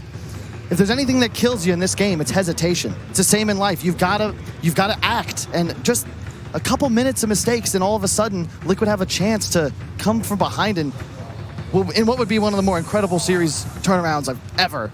They pick up the Rasta, one of the hard counters to Void. We saw Lion picked up by PSG.LGD almost as a pre-counter pick, because you want to have those double lockdown Hex Disable heroes to be able to kill 100-0 the elusive core. Now, something that Kyle brought up even earlier in the draft is the idea once we get to this portion of picks and you see that third pick get locked in. Wow, that's big. Jesus, into TA, BSJ. This matchup isn't nearly as bad as it used to be since the refraction doesn't work on denies anymore, but I just love it, man. They're just like, give me my best hero. I'm going to style. I feel like SF, out of all the heroes in the mid lane, is I'm going to style on you. That's exactly what he's going to say. And I couldn't imagine going out any better way or making it to the grand finals any better way. I was going to ask with the third picks what it looked like they wanted to do to win, what win conditions they were trying to shape up. Now we're going to have a whole lot of information, Kyle, and actually get to peer into what they're trying to put together. So Liquid have this cool concept coming together. You've got tools to acquire vision with the TA traps. You've got massive team fight both to initiate and the combo breaker now with the Wyvern. You can be able to heal a target that gets chronoed and potentially Wyvern ulti through BKB to just deal with the PSG.LGD team fight. They also have the initiator of the Rasta, so it's a very balanced composition. PSG.LGD, I think PSG said about it's like, this is a lineup built to style on you. The maybe SF, the FY Rubik, like Ame Void. Like these are heroes in the top 3 for these players on every single position. You talk about styling on them. Is this the game that you want to come out and try to style after you just looked like you were hesitating? Hey man, it's like Kobe said, doesn't matter how many shots I miss, I still want the ball. That's what a champion's mentality is. What TI did he play in? I played in a couple more, I'd say, financially important tournaments than TI, but that's not true. That's actually false. Are you crazy? Hey, you know, it's the largest tournament in the history of esports. Dota's been around for 16 years. This is still the biggest it's ever been. I'm not going to touch that one, Kyle. But I just want to say that if you still have the confidence, like I don't think the solution to losing your confidence in game 2 is to suddenly hesitate on your picks. At least if you go out there and say, I am going to play this hero to the fullest that I can, and like this is my favorite hero to play. I think game 5 of last year's TI Grand Finals said that the most about OG's lineup. None of them were counter picks. None of them were straight up just, this is the best hero for the game. This is my best hero for the game. And I do want to say that LGD, I like the way that each team is playing fights here. You pick the Void against Tide so that you can initiate through the Kraken Shell. Then you pick the Wyvern to save the Tide. Yeah. And now you have a second hero that's willing to get chronoed. TA has Blink, so she's hard to be chronoed. It's a very hard Void game. They needed that last pick to be something that could get down and dirty in the team fight. Now you have a Wraith King that can tank the chrono. One of the better counters to SF as well, because as you respawn, that damage reduction on the SF ulti would be negated. It disappears once you respawn. And now I honestly don't know what the last pick is here for PSG.LGD. It's a tough spot. Hey, I mean, you look at this final pick from Liquid, it's basically budget Alk, right? I think that's one of the... And when you know how strong Alk has been in this current meta, even the budget version, it's going to do just fine. Yeah. You've got a couple point-and-click stunts and the huge team fight heroes, the Wyvern side. They're covered now. They can play more leisurely on the outskirts of the fights. It's much harder for the PSG.LGD heroes to find them in the back lines. And you've got to think this is an Ame Void, but it is possibly Chalice's hero. He's been on point in this series so far. 30 seconds left. I know it's in a tie, but how crazy to just do the signature Chalice Batrider, right? Like I know we haven't seen him much, but like it's really good against everything but the Tide. It lanes well. Okay, we go for the Dark Seer. All right. Really cool. You like this, PSG? It's more team fight. It makes chronos easier to play. You have like this team fight aura builder now. Previously, none of their cores or supports wanted to build these enabling items for the rest of their team, so I think it fits their draft well, and it's good against TA. You've got better team fight on Liquid. PSG.LGD had to find some way to ensure they would be able to find and take skirmishes. They don't necessarily want 5-on-5s, they want pickoffs. They don't want to have to use chrono to get kills. This activates the Void so he can stick to a target without having to blow the big team fight cooldown. Well, this is going to be the lineup for each team that is going to decide whether or not they're going to be able to make it to the grand final. This is going to be the game that will seal their fate, and the implications are huge as to what the story of TI9 is. Are we going to get that back-to-back champion? Are we going to see some new faces in this crowd here in Shanghai? Kyle, I'm gonna put you on the spot here based off of the draft. What's your prediction? Oh God, I can't. I refuse to participate. All right, I have no idea. I just want to see another incredible game of Dota 2. You talk about storylines. PSG.LGD, the last Chinese team remaining. We are here in China. They've got 20,000 people behind them. The booths are alive. This is one of those moments where win or lose, you're just happy you were here. And I know that whatever team ends up out of this, you're not going to feel in the moment. But this is something, kids are watching home dreaming about this. Yeah. You train your whole life to be here. Yeah. I can't be more happy that Kyle chose not to give a prediction, because nobody at home wants to know what team is going to lose this best of 3. And I just want to say that there's so much team fight, wombo combo. I cannot wait to see this last game. All right, the wombo combos may be coming on in. Before we get into the game, let's hear what Casey has to say. All right, I want to ask you about the Shadow Fiend pick. The crowd went wild. It seems like a go big or go home kind of a pick. What can you tell us about that? 你们选了一个影魔嘛，然后当时观众也是沸腾了，然后就想看一下你选这个是出于什么考虑？因为我们的影魔很自信可以打 TA， 然后觉得这版配合的就是比较好发挥。Because we have a lot of confidence in our Shadow Fiend in going against TA, we feel that he is going to be able to really carry us in terms of combining with the rest of our lineup. Thank you so much. Best of luck to you. Thank you. Back to you guys. Confidence in the maybe SF, confidence in LGD. You would think it'd be shaken after game 2. Over 30,000 was actually it was a 60,000 swing. It was a 30,000 advantage that LGD had and lost. Did they have 30K last game? It was 30K last game. It was up a long way. Might have just been the experience, but it was definitely an advantage, pretty damn high. But here we go for game 3. Darkseer appears once again. It seems the only teams that are playing this, it's like you were saying, like OG played it and Liquid have played it, and now LGD played it. Only the top 3 have played it here at TI. And that's the kind of That's the kind of thing it takes if you want to get top 3. You need to be able to get creative. You need to be able to adapt, come up with new stuff, and execute it properly. And, well, Chalice has definitely had some great Darkseer performances in the past, so he's no stranger to this hero. We were considering Batrider as well. Similar to BSJ, we were talking about how that could also be a Chalice option. But they do want to have the better scaling teamfight aura carrying offlaner. And it's going to be the exact same lane as Liquid played last game. I'm loving this between Mind Control and X-Nova. If it's a dodger route to get the 3rd bounty rune for Team Liquid, X-Nova will TP out. Mind Control will get a little extra information for that one. And we have ourselves not an aggro tri lane. FY, Rubik back again. We'll be down on the bottom lane to work with Mind Control. But Weeha, it's already opening up strongly from Somnus. Burn the Mango. Don't care about the souls at the very beginning. Let's just beat the crap out of Weeha, who went side plates first, while Kuro, top lane, drops insanely low. And the CT Spirit, it loves defensive tri lanes. He paid respect to Miracle there. He was worried about getting run down. Okay, Here's your blast again. You have the Ether Shock, heavy amount of damage. Chalice, low on life this time around. He's not playing a hero with a huge stomp. He's got a hero with a huge amount of damage. X-Nova just stands his ground and wants to keep fighting. Ether Shock's coming off cooldown in a second. Chalice hanging around, but Miracle, he's got another Raid Fire Blast to work with, and X-Nova will be brought down. Miracle in the safe lane is able to get first blood. And I look towards his offlaner. That's Mind Control. Got himself a creep wave and a half. He's loving this. He's even going to drag it as far safe as possible because Arme is trying to bring his own creep wave and a half over. But the two shall not combine. This is a lot of experience for MC. He's going to be grabbing it now. FY is doing the best he can to harass, but he will not be successful in forcing Mind Control away from this wave. Problem is Mind into tower. Mind Control can't hold it between the towers, which is probably what he wanted to do. Just change the momentum of the wave. Arme has 3 waves on bottom lane. He's got 5-3 CS right now, but there's a lot more sitting down there waiting for him. Yep. He needs to make sure he doesn't miss too many CS in the tower, but this is a very experienced carrier player. They never miss CS. Don't put that pressure. No. These guys are under enough pressure, Synderen. God, Weeha. Burning Sounds once again. 15-5. He missed one. Versus 7-0. Sorry. Such it. Still all right, though. But yeah, clearly the big winner so far is Miracle. He got the first blood on the Wraith King, so he's that bit ahead. Looking good on the CS as well. I'll say it'd feel very good for Maybe. LGD were very confident having him in the lane. In fact, he gets a regeneration rune in the bottom river to boot.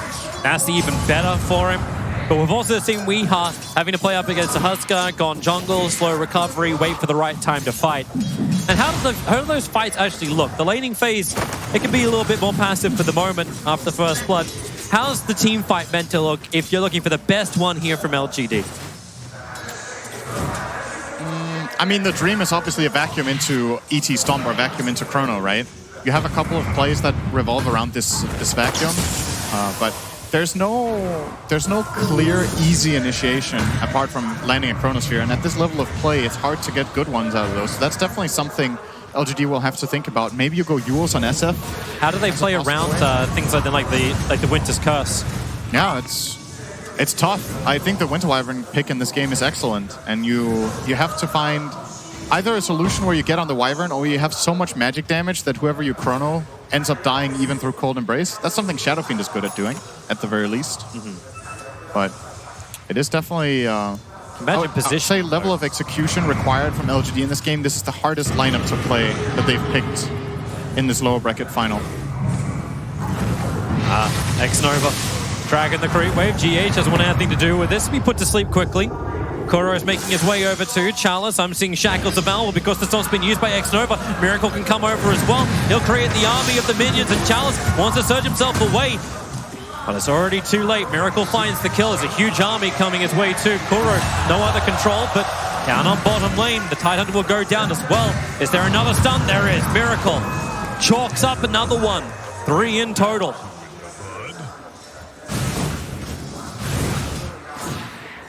We should, however, remember that this is a tri-lane. We've seen this multiple times now by Liquid, where they start with a tri-lane, they get a couple of kills, but their supports need to be able to find levels afterwards, and you would imagine they don't stay as 3 up here much longer. Maybe GH is going to rotate and sit mid while TA plays mid. I think that would be a really good, or plays jungle. It would be a really good solution to just get GH some good levels onto that Wyvern. Nice dodge of the stomp from GH, found that small little area. Go instantly into the Arctic Burn. Kuro does have shackles available. I love how they're actually dragging the camp around the side, so if Nova wants to try and fight this, still going to be a little bit more difficult. Is that 2 for 2 runes? Seems to be. I'm only seeing 3. Did one get destroyed? I guess a rune got destroyed, right? FY, GH, Kuro all picked up 1. Yeah, that's kind of it. Chalice just walks away on the top lane. They're pinging out the ward. Yeah. They know it's got to be there. Like, who can reach the high ground? You need GH to go up in 5 seconds time, and then they can get rid of Next Nova. Like, you could try and protect this. Up he goes. Instantly munches on the tango. I say it's efficiency, but GH is pretty much at full, so he'll take some tower damage for it. I want to keep my eyes also on bottom lane. Time blocks begin. Mind control's in a little bit deep. FY, he just has to hold the telekinesis. Mind control can anchor smash and try and walk it off. You already see him buying up his items. I think he knows he's kind of dead, but you've already used telekinesis. There's no TP scroll available. They're bringing in the Elder Titan as well. I think they've realized they need more to kill off this Tide Hunter. The ET stomp will connect, and they're trying to not all get hit by the anchor smash. And finally, it looks like they'll bring down the watermelon. Finally, jump forward, quick down, mind control, one more, taunt them into the trees. He's gonna blend, he's green, he can hide. Yay! That was probably not worth it.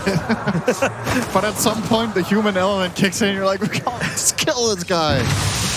But that took so long. I think Ami lost a full creep wave at the tower. They forced a rotation from the Elder Titan. Somnus, GH. In that last raid. Oh, just out of range. Juking left and right. Gets away. It's a little bit of a problem for Somnus. He'll make up for it by farming up the camps. Mihal was pushing the mid lane, but FY is here to soak up some XP, and my god, does he need it. Level 2, 7 minutes in. Same for X Nova. You talk about the problems coming in for the Team Liquid supports having to be in these tri lanes. It seems like also LGD's cause having a hard time getting some levels while we are running down FY underneath the tower. Refraction charges aren't up, but he won't need them. FY 4 hits and he gets the kill. X Nova thought he could just get the spirit out, but there was no time for a stomp. No time for anything. Somnus rotation, Chrono on bottom. It's time for 1 raise, 2 raise, and then 3 raise. That's how we count. This is how we kill. Underneath the tower. FY again. You thought you were back. Ooh. But you're hell and back. That is really bad news. TPing back into dying instantly. Once again, Elder Titan not in a position to help. Weeha just goes for it. It's kind of almost reckless play, really paying off for him. And that's a really dangerous hero to start feeding kills to. Absolutely. He's going to even start damaging the tower right now. Like, Weeha had to work to get his Desolator in the last game. He's now 8 minutes in, got the double Wraith Bands plus the Power Treads, and now he's looking towards picking up the double Mithril Hammers to finish the job. Miracle in the meantime, going to take that tier 1 tower up on top, while FY, oh, Kuro, how's it look up there? Anyone else actually have a stun? No. Hey, wow, we found the Arteezy counter. That's still going on mid. I don't know how aggressive you can be when Somnus is back in the lane. Somnus building for early drums too. Big combat style build. They already found their 1 kill with the Chronosphere on bottom lane. But is this going to be possible again?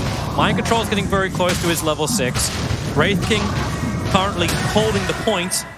And KT needs the reincarnation. So once you blow everything you got from LGD, I'm wondering how you get the sustain. Is it a combat style physical damage build here from the SF? Just become that huge hitter like the Faceless Void? I'm curious too. SF is a weird hero. You can go different builds and they can all work in the right scenarios, but a lot of the times I feel like the physical build kind of falls flat because you get outscaled by other physical heroes, or if you get caught by stuns, you don't really get to stand and deliver, so you'd rather be a little bit on the outskirts of the fight, throwing raises and casting spells. They're going after FY, the shackles are out. Just hold him, and I'll kill him. Weeha, now his 3rd kill of the game. On Rubik. 3 in a row in the same spot. And Miracle's going to come to help out. 4 points up in the Mortal Strike. He's looking for a little bit more. Look how aggressive Kuro is getting. He's like, I have 2 Observer Wards. How do we feel about this game? I feel like I can put an Observer Ward between the Tier 2 and Tier 3 tower. That's how I feel about this game. And then he dodges the Sentry Ward that FY throws down to get rid of the TA traps. Chrono catching out to TP support. Where is it going to come? Arme starts beating into Weeha, but refraction charges are up. You've already got the kill over the Winter Wyvern. GH is down for the moment, but Arme with no Chronosphere. Maybe the Stomp can buy a little bit more space. Liquid, they're moving out to the east, but mind control. 4-5-man Ravage. He hits the whole kit and caboodle as LGD. Arme has to time walk himself away. They're back up to the Tier 1 tower, but they all get hit by the side blade. Now you're 8-5 blast. Over was FY. He was meant to be surged away to try and save him. The Stomp. Everyone goes back napping again as X-Nova runs north. He was the culprit of the mass sleep of Liquid, but they still lose the Tier 1 tower. They're getting kills, they're getting farm. Also forgot to flag Miracle, 9.5 minutes in, finished that hand of Midas over on the Wraith King. Now #1 in the net worth. Liquid are in an awesome position already. When you get ahead against Shadow Fiend and you take his tower this early, the map just opens up. And Shadow Fiend is one of those heroes where dying just feels so bad. Not only do you die, you lose half your souls. You're a kind of snowball-oriented hero, so these kills almost feel like you're getting 2 kills every time. And Liquid, they don't necessarily have to keep up a super fast pace because they can. They can with Wraith King, but if his ulti gets popped, then they need to chill for a bit. It's not even that bad of a disaster. They're still looking great on farm. They have good skilling heroes. It's just the timings of all these crazy items from Team Liquid. Like Miracle, yeah, I said 9.5 minutes in, he got the hand of Midas. He's now, with the killing of this tower, moved up to 2.1k towards buying that very early Radiant. The Desolator from Weeha is coming on the Courier in just a second once it goes back and picks it up from the stash. But there's still a 12-minute Desolator from the Templar Assassin. Hell, even GH is thinking all I need to do is get a Blink Dagger so I can actually get a Winter's Curse, sit at the back lines, able to change that fight up. LGD had 5 heroes practically holding hands.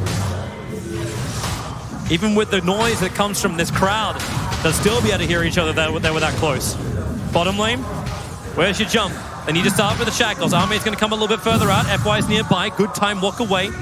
FY's hoping for a nice steal, and you can always get one from the Wraith King.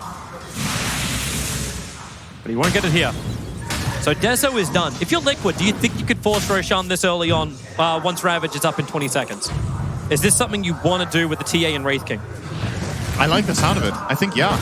Use the Deso, use the Skeleton. He's already there. Use the Serpent Wards. Why not? It's a really good move and a good timing. You're feeling way stronger than LGD. There's no danger from the Requiem. X-Nova is a little bit further away.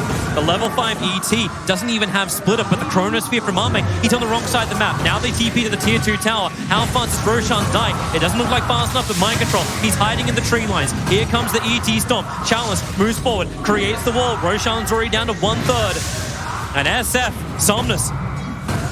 You do not want to play around a cluster position. Winter Wyvern with that curse can cause a lot of problems. The Weeha wants to go back in again. Arme, he's wrapping around the back. They've both got fantastic dance taunts. Yeah, you just spit on the spot, boys.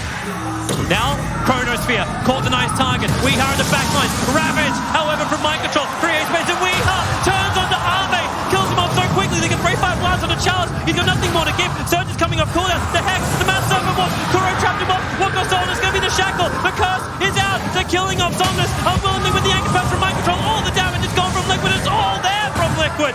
FY will fall. Chalice was able to run back to the shrine, but what started off will now be finished. Team Liquid, 14 minutes into this game, will claim the first Roshan in what has to be one of the biggest games here at TI9, playing for that final spot in the grand final. Liquid have been there before, they want to be there again.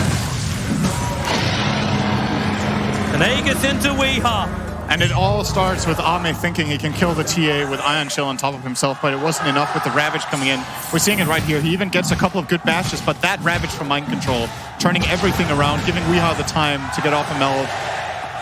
And they have just enough damage, too, to make sure Void dies. And this Shadow Fiend movement, I feel like at this point, you just got to cut your losses. This fight is over. Yep. You lost your carry, you lost your big team fight ulti.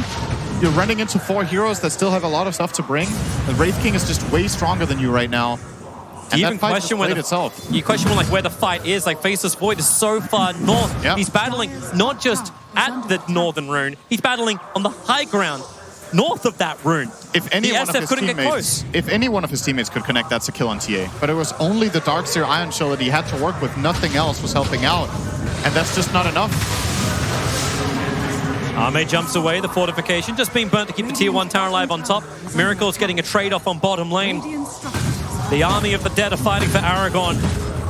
The tier 2 tower is going down quickly. Mass Serpent Wards are off cooled in 18 seconds time. And this actually, like, if you had like a heat map of Weeha, I don't think he's even had to leave this mid lane. It's just forever keeping the pressure on, always making LGD play on their side of the river. There will be a nice item coming in soon for LGD. The BKB is approaching for the SF. Oh my god, that win probability. 11 or 13%, a small adjustment. But it's still a great position for Liquid. It feels like it was about the same that we had last game for LGD that time around. So you never know, but absolutely, LGD are in a really, really good position here. They're going to try to go for mind control. Maybe they can get this with the 3 heroes. Wind up, let it know! The curse! GH was there! He'll stop the ball, the BTS, that mind control! It's the Ravage, and everyone has arrived! Team Liquid! They're getting desperate, Toby. That's a desperate play. They're going on a tide next to his tier 2 tower. They're hoping to start it with a stomp into Requiem next to a tier 2 tower. And Chalice won't even get away from this one. He came for the rune. Weeha grabbed it with the invis. He didn't need it. You definitely saw that one. The panel was saying maybe LGD learned from the last international TI8 Grand Final. They were so close. The resolution, the steal had to be there. FY, pick him up. You've got something to work through. There's a sentry wall up the town, so FY can't hide and meld. But LGD, they have to steal themselves. GH, like, come on! Come on! And this tier 2 tower is done. LGD, what's your play? You've got to try to do something with the chrono. I think just chilling and farming is not on the... It's not on the table. You can't do it. You're losing all your map control. Liquid is going to take easy control of minimum 2 lanes. They're taking all towers. They're going to start invading your jungle if you don't make any move yourself. And you know you can fight without Ravage right now. This could be a possible opportunity. SF has a decent amount of souls. Liquid just going to go Hydron right now. Yep, massive knock down from Kuro. The push on bottom lane, you don't fear it, but now you may have to. Somnus, how much damage can you get out? Miracle already starts over on the Faceless Void. The Stomp is good. Is there going to be any kind of split to follow this up? For the moment, Weeha trapped on the sidelines. They take out the tier 3 tower. Baby getting away. A time dilation. Weeha, the cold embrace from GH. He'll hug his core close, but it's still not enough to stop the Aegis Immortal from going. But the ET splitter very much off target. Miracle's ready to go again. He's looking to jump into the back lines, but Templar Assassin never got the shield up. The curse is out. Faceless Void with the Anchor Smash. Actually, his baby is up with a gush. Reduce the armor. So Ame falls down to the rest of his team. So it'll still be a 1-for-1 trade-off with the tier 3 tower going the way of Liquid. They can look to Shrines now. That looks scary for Liquid for a second. With TA dying twice like this, if Ame doesn't walk back into his team and get cursed like this, they could have maybe snowballed that fight and things could have gotten really, really scary. But quick curse from DH identifies the play, and the gush was actually necessary. That is not a kill without the gush. Even though it's a level 1, the -4 armor was the difference maker there to get that kill. And they're going to take the Shrine. They're not going to make the LGD mistake from the last game of letting this be here. Nope. Straight down it goes. They also have really good heroes for it. Wraith King is one of the best heroes in the game at taking Shrines like this, because a lot of extra damage, low commitment, and it's gone. This is nice from Somnus, finally having that BKB. But it feels like Weeha's damage is getting more and more out of control. He's working his way in to his own BKB.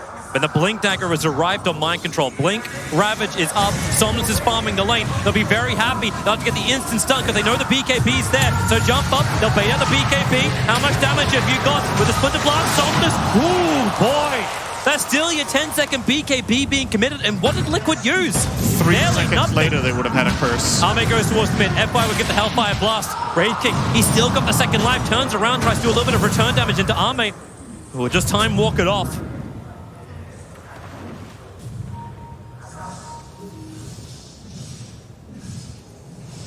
They slow down as Liquid look for the right opportunity to jump.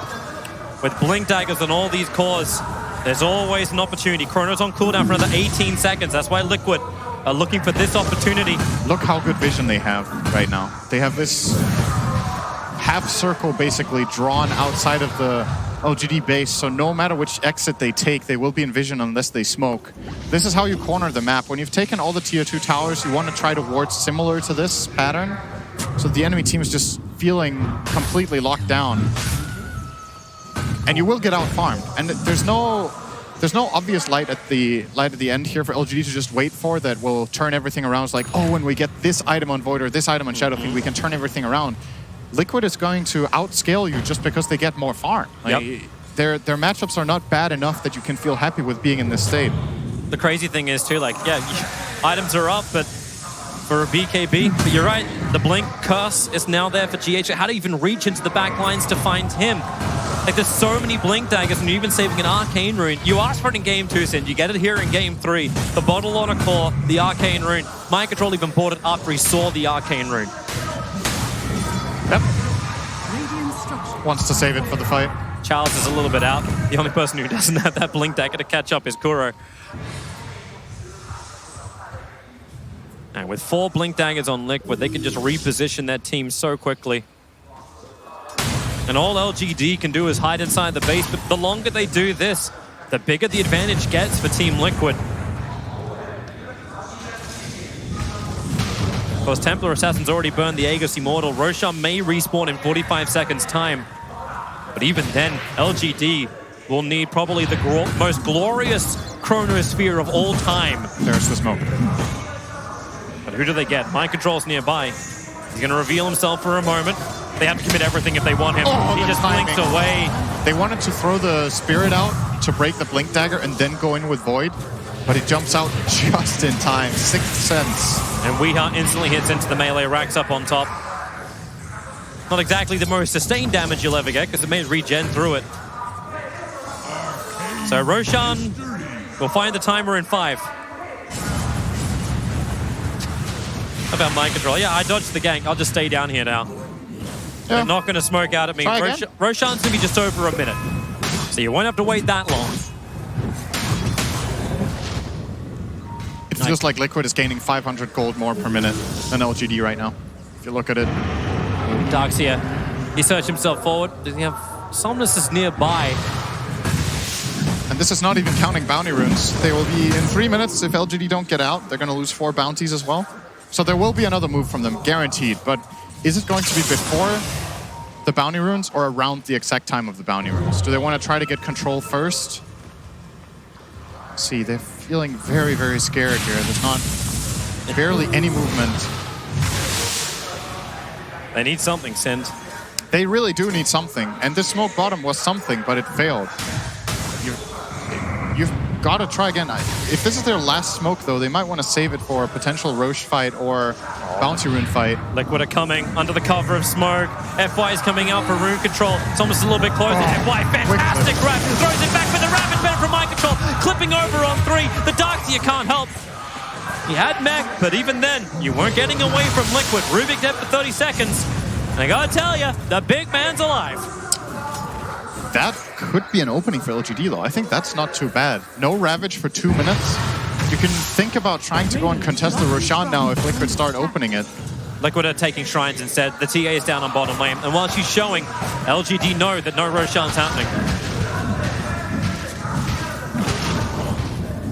Maybe this is really smart as well from Team Liquid. Like, why give them the opportunity? You own the map. Yeah. You own the farm. They absolutely don't have to do it. But unless you feel totally confident at this, which right now, they're not. Wraithing's going back up to farm a little bit longer. The Assault Cuirass is done in 400 gold. They can wait out these next item timings. It's a Bloodthorn build for Weeha as his item choice. Ty's building up Pipe for the team, trying to gain a large portion of that magical damage of LGD. As he said, like, if the Chronosphere hits, you need that magical pop to get the kill. LGD come over, but Team Liquid get the perfect scan. And while we may have changed the sides of the river, it still is the same. Liquid know where LGD is. LGD has a pretty damn good idea where Liquid is. Like, they're grouping up for another 5-man smoke. They want to fight for the runes. It's going to be 4. GH wasn't included. They could slip inside of Roshan here. under the cover of the observer wards. But if they battle for the rune, where's the opening? There's no dire vision up on the hillside. And the ET Spirit starts to scout. Looking towards Roshan.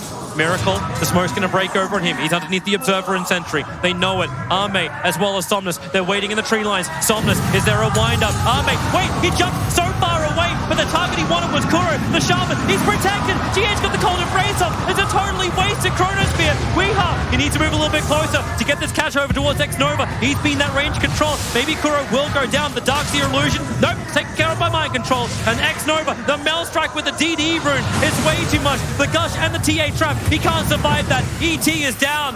What happened? LGD had perfect vision of these heroes walking in, and Ame just jumped across and sold his Shadow Fiend. And he wanted to go. He wanted to go for the Shaman. Like, that was the primary target at the beginning. The problem is, I don't even know. Like, these two heroes that walk up, if he chronos them, I also don't think you win that fight because your team is already separated. Here we go. Here. So they walk in. The two heroes he's going to see now that he can chrono are Tide and TA. If he chronos them, they're going to get saved by Cold Embrace, and he's going to get cursed. So the play kind of doesn't even exist to begin with. Void has to try to find Wyvern, but can't do it. GH has perfect positioning, and that was just doomed to fail from the beginning. Liquid now get the Roshan for free. Took that entire fight without Ravage 2, Team Liquid. It's up and ready to go. Curse is available. And with the Aegis, the Immortal, both are in the hands of Weeha. He's got the money in just a couple of cams' time to get that Orchid flying out in the courier. But I got a funny feeling he might want to give that cheese over to somebody else. Either that or he's going to be the Immortal TA. Here comes Liquid through the bottom lane. Top tier 3 tower has already been taken, but it looks like they'll look for another one on bottom.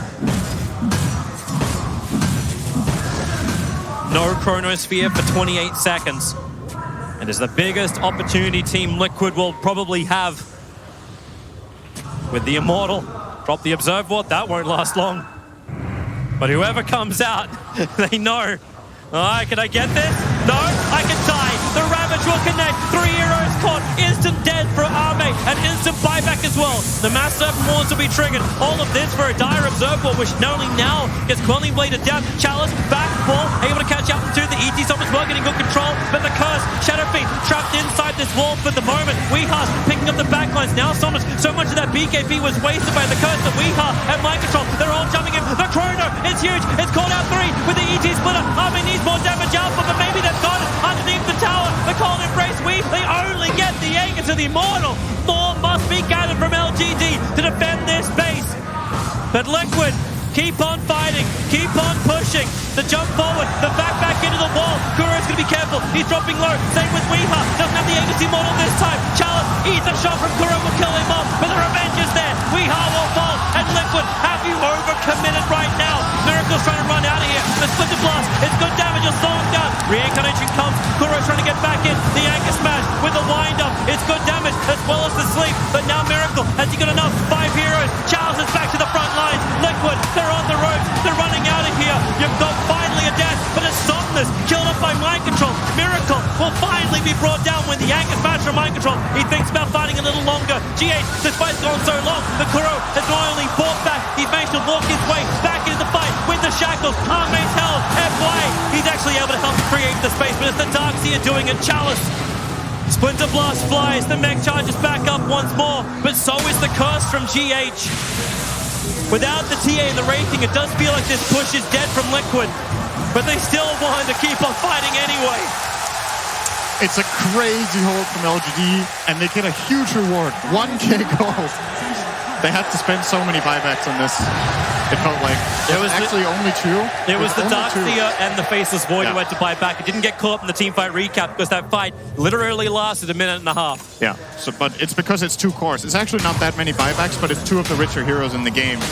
And the return kills that they get, they're nice, but you gotta have to find more than that if you're LGD. But you just have to settle, right? That was pretty much the best possible outcome in that situation for them. Weeha sees the camp being farmed. He just wants to jump over on FY. He's gotta be careful. He does. Instead, they look towards the bottom lane. Elder Titan, fresh medallion. Weeha just slightly misblinks. Thought X-Nova would hang out a little longer, but thanks to their sentry. Goodbye, Obs and sentry of LGD. Well, Liquid can try to push again whenever they feel like. They can wait for key item. Wraith King's close to BKB. Oh, mind control. He's got Nimbus Root. He's going to walk right on top of Arme. Get some good information. They didn't have an observe ward around here, but Arme, you just feel the fear. Man, as time walks away. He saw him on the sentry. Oh, yes, inside the trees. He has an ob sentry there, so. Oh, well, he only needed a sentry, right? Because he had vision already. Still works. 4 bounties, though, for Liquid. LGD cannot realistically leave their base and fight for these right now. They're too far behind. Maybe needs to regain souls. He's working on that right now. He's close to a butterfly. He is full on committing for the right-click build. But he's so far behind. He's a Shadow Fiend that's 4.5k behind. That's not how this hero is played. It needs to be ahead or at least tied to feel strong in the game. And they're going to need to rely on Liquid pushing and getting this amazing counter engage again once the BKBs are out. Liquid are coming. 4-man smoke up. Rubik's going to show himself for a moment. Ravage is ready for mind control. Miracle's holding back just a little bit, but here comes his BKB on the courier. That should not be taken by... Oh, yep. Miracle's actually just walked off. Weeha's run in. A little bit of a split up of the cause here of Team Liquid, but Weeha with a double damage room feels confident enough, going up the melee racks. Mass 7 Wars to change their focus, battling through the backdoor regeneration. Miracle will come and join in. The melee racks will fall, and LGD, they have the combination ready. They just don't want it. Not against that DD of TA. It's always hard when the best play is to just watch your racks die.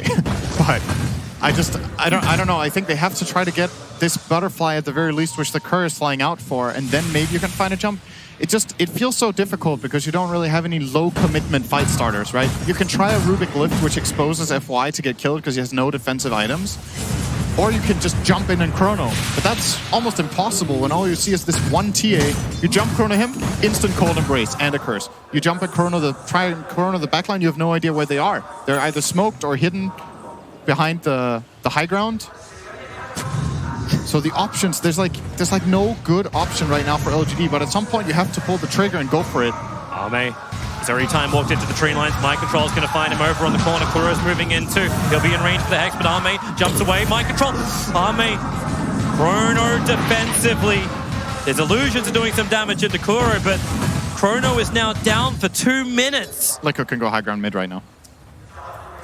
They have 40 seconds on the Shaman Serpents, so it will be really good timing when they get to mid. And yeah, you don't get the kill there, but the Chrono is...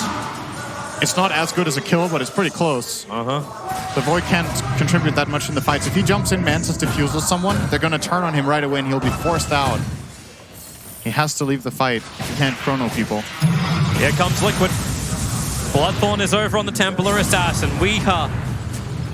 Practically James Bond. A license to kill, a license to dive.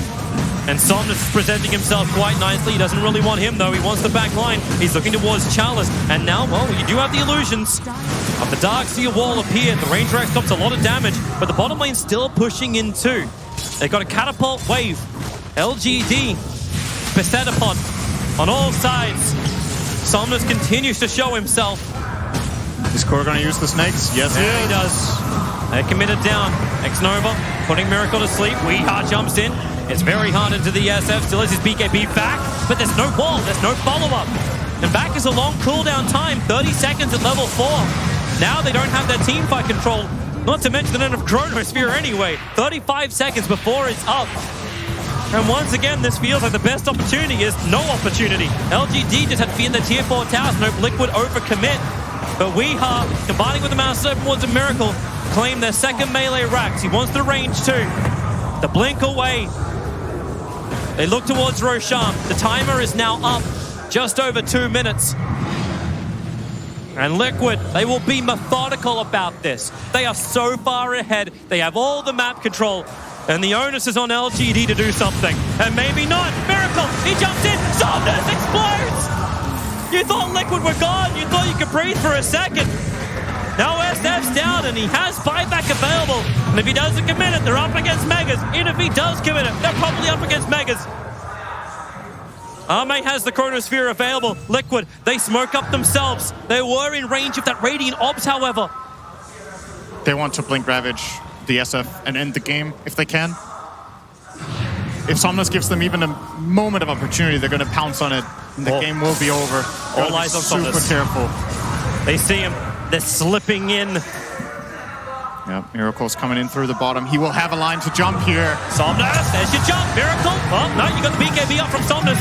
Miracle almost baiting it with this initial reincarnation that burned through the BKB. Mind control put to sleep for the moment. Thanks to the ET stomp. That BKB is down to 6 seconds and it's down for a minute. But it's 35-minute bounty runes. There's more money to be had.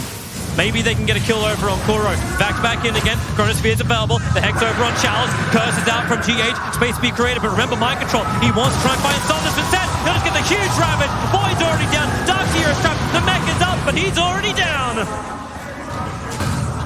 See the flash of green light as Miracle stares into Charles's eyes and just ends it. Arme wants something back. Weeha able to actually now be chroned up. BKB trying to protect him. GH doesn't have that save. Been through the Winter's Curse, but he's gone through the Cold Embrace. Weeha can just blink away. Perfectly timed on the refraction. Miracle jumps in, kills that fly. Is there a rebuttal? There's not.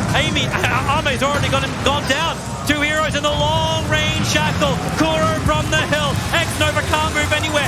FY is trying to get the big chase done, but they're just fighting back now, LGD. They're throwing corpses at Team Liquid, trying to repel them out of their base and keep the TI9 hopes alive. As the Raxus, they will all go down. The Megas will come up from Liquid. And LGD, without Chrono, without Darkseer, SF, without a soul, they have to try and push back Team Liquid with the Mass Serpent's down. The jump comes in. We's getting huge melt damage. Somnus, he's going to fall. That should be the game right there. GG! Team Liquid win against LGD. They have dropped one game in this entire lower bracket. It was in this series, but they fight back and get into their second TI Grand Final to go up against the defending champions, OG. What a way to do it. That means we will get a repeat champion this year as well. We will. We will guaranteed get minimum four. Minimum 4 repeat champions this year. As the only player in the grand finals that has never won it before will be Weeha. He's been there though, but he has yet to win it. So they will get a little bit of time to rest, of course, before that long best of 5. But man, what a game to end it on for Liquid. They just played amazingly this game. I love the draft. The Wraith King pick was fantastic. It did everything it needed to do. They played the lanes well. They played the fights well. And LGD, they drafted something that was just too complicated in this game. Not to say they can't play hard things, but this lineup in this game, everything that needs to happen is just so unlikely to get the type of fights you're looking for. Liquid's way more straightforward, more options, more ways to play around the map. As Kuro said in his interview yesterday, we're the best. He believed in his team. He picks them the solid heroes. Weeha, go ham. Mind control, go control, and just push us through to 2-1 victory over LGD. Yes, indeed. We now know our grand finalists for the International 2019. Team Liquid, winners of TI7, go head-to-head with the champions from TI8. OG. It also ends the streak of no one winning 2 TIs. At least one of these, or one set of players will win a second TI. In fact, the only player that now plays in the grand final is Weeha, who has something of a record, Gods. We were talking about this just off air, of lower bracket runs. He was in the OG team originally that went all the way through the lower bracket.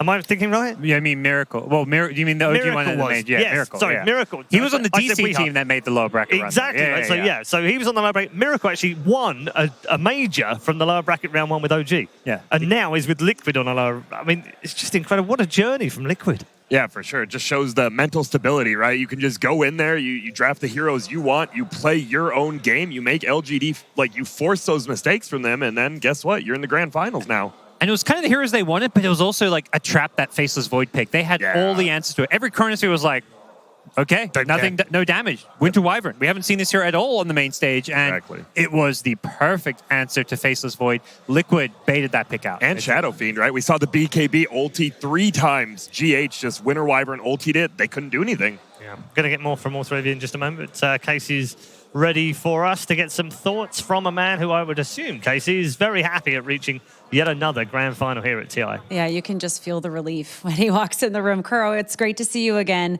Congratulations. That first game was the first game that you guys lost this entire tournament on main stage. What do you think was the difference maker, and how were you able to turn it around for games 2 and 3? I thought in the first game we misplayed quite a lot. I think we could have won the game based on our strategy, but I think LGD outperformed us, and so they took the win from us. And since we kind of knew, or I knew at least that we misplayed the game, so going into the second game is not that hard. It's more like, okay, let's get our shit together and let's go. You're in the grand final. Is it good to be back, I would imagine? It was TI7 that we last saw you there. How long have you been waiting for this moment and thinking about this moment? Every year. This is my highlight of every year. I'm trying to get to this place. I'm just so happy that I get to play every day, pretty much, and that I'm part of the last day of the TI.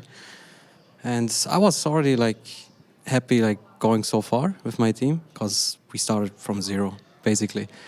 And, well, thank God I'm here now.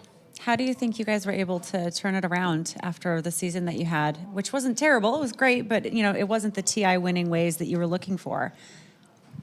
Well, the season went fine. I mean, objectively, it's actually a very good season for us. We just came with a new mindset into this TI. We took it a bit differently, changed roster, and just tried our best. We thought we would do very well, but the group stage didn't go so well for us. But luckily, it doesn't matter now. So you're going to be getting your wish. You're going to be facing No Tail in the grand final. You guys are going head to head, and now we are definitely going to see a repeat TI champion. What would that mean to you to be the one to do it? It's my biggest goal, Dota-wise, right now, is to just take the Aegis before anyone else. And what does it mean to be able to face last year's champions? To be honest, in my heart, if it's not me, I wish it for No Tail. So this is either way, there's a very pure finals for me. Have the two of you chatted since yesterday? I know that when we interviewed you yesterday, you mentioned that you guys during group stage talked to each other about let's try to meet in the grand final. Have you chatted since? Yeah, just very short. Basically, you just reaffirmed to me see you in the finals. I'm like, yeah. How are you going to spend the next hour getting ready to come back so we can see you again? I need to prepare for OG, so not much time. I have a good coach, so I have some papers prepared. I think I'm going to relax now for 5 minutes. And 5 whole minutes? There's no time, right? TI is awesome schedule. It's okay. And just prepare for OG. I mean, they're obviously the team to beat since the start of the tournament. Everybody saw OG is amazing. I think every time everybody does the same mistake of underrating No Tail. It's so silly. That guy is top 3 player of the world of all time. It will always be as long as he plays the game. And he can do anything. He can pick up anyone and just make a masterclass team very quickly and perform at TI. So he's my opponent, and I couldn't wish for a better opponent. And yeah. I love hearing that. I know that we have a lot of fans in the stadium that, we're rooting for a lot of different teams, but LGD was definitely a favorite. What do you want to say to the fans who are here in China who've been watching the best Dota in the world, but some of whom are a little disappointed that they won't see LGD? I want to thank the fans. They have been very receiving of us, at least. So thank you very much. I know they wished for LGD to go for the finals, but there's competition, and I mean, the Chinese fans should be very proud. I think top 3 is very good either way, and LGD also proved a lot of teams and people wrong just by showing up at this TI, and I think they had a very good year overall. They took, I think, 2 majors, and yeah, let's enjoy the finals. You excited? Yeah, a little bit. Just kidding. Let's go. I love it. It's so great to chat with you after all these years and to just follow the story of everybody here. And I know we're in for a good grand final. So thank you for that. And congratulations for coming this far. Thank you very much, Casey. All right. We'll talk to you soon. Back to you guys. Thanks very much, Casey, and thanks, Kuro, as well. That's about as excited as he gets these days. I did see him jump up in the booth yesterday after they won, which I was like, wow, he just jumped out. That's the first time I've ever seen him move after a match. He's a calm guy. Yes. Cool as a cucumber, I think we were saying the other day. Once it comes outside of the booth, Kuro is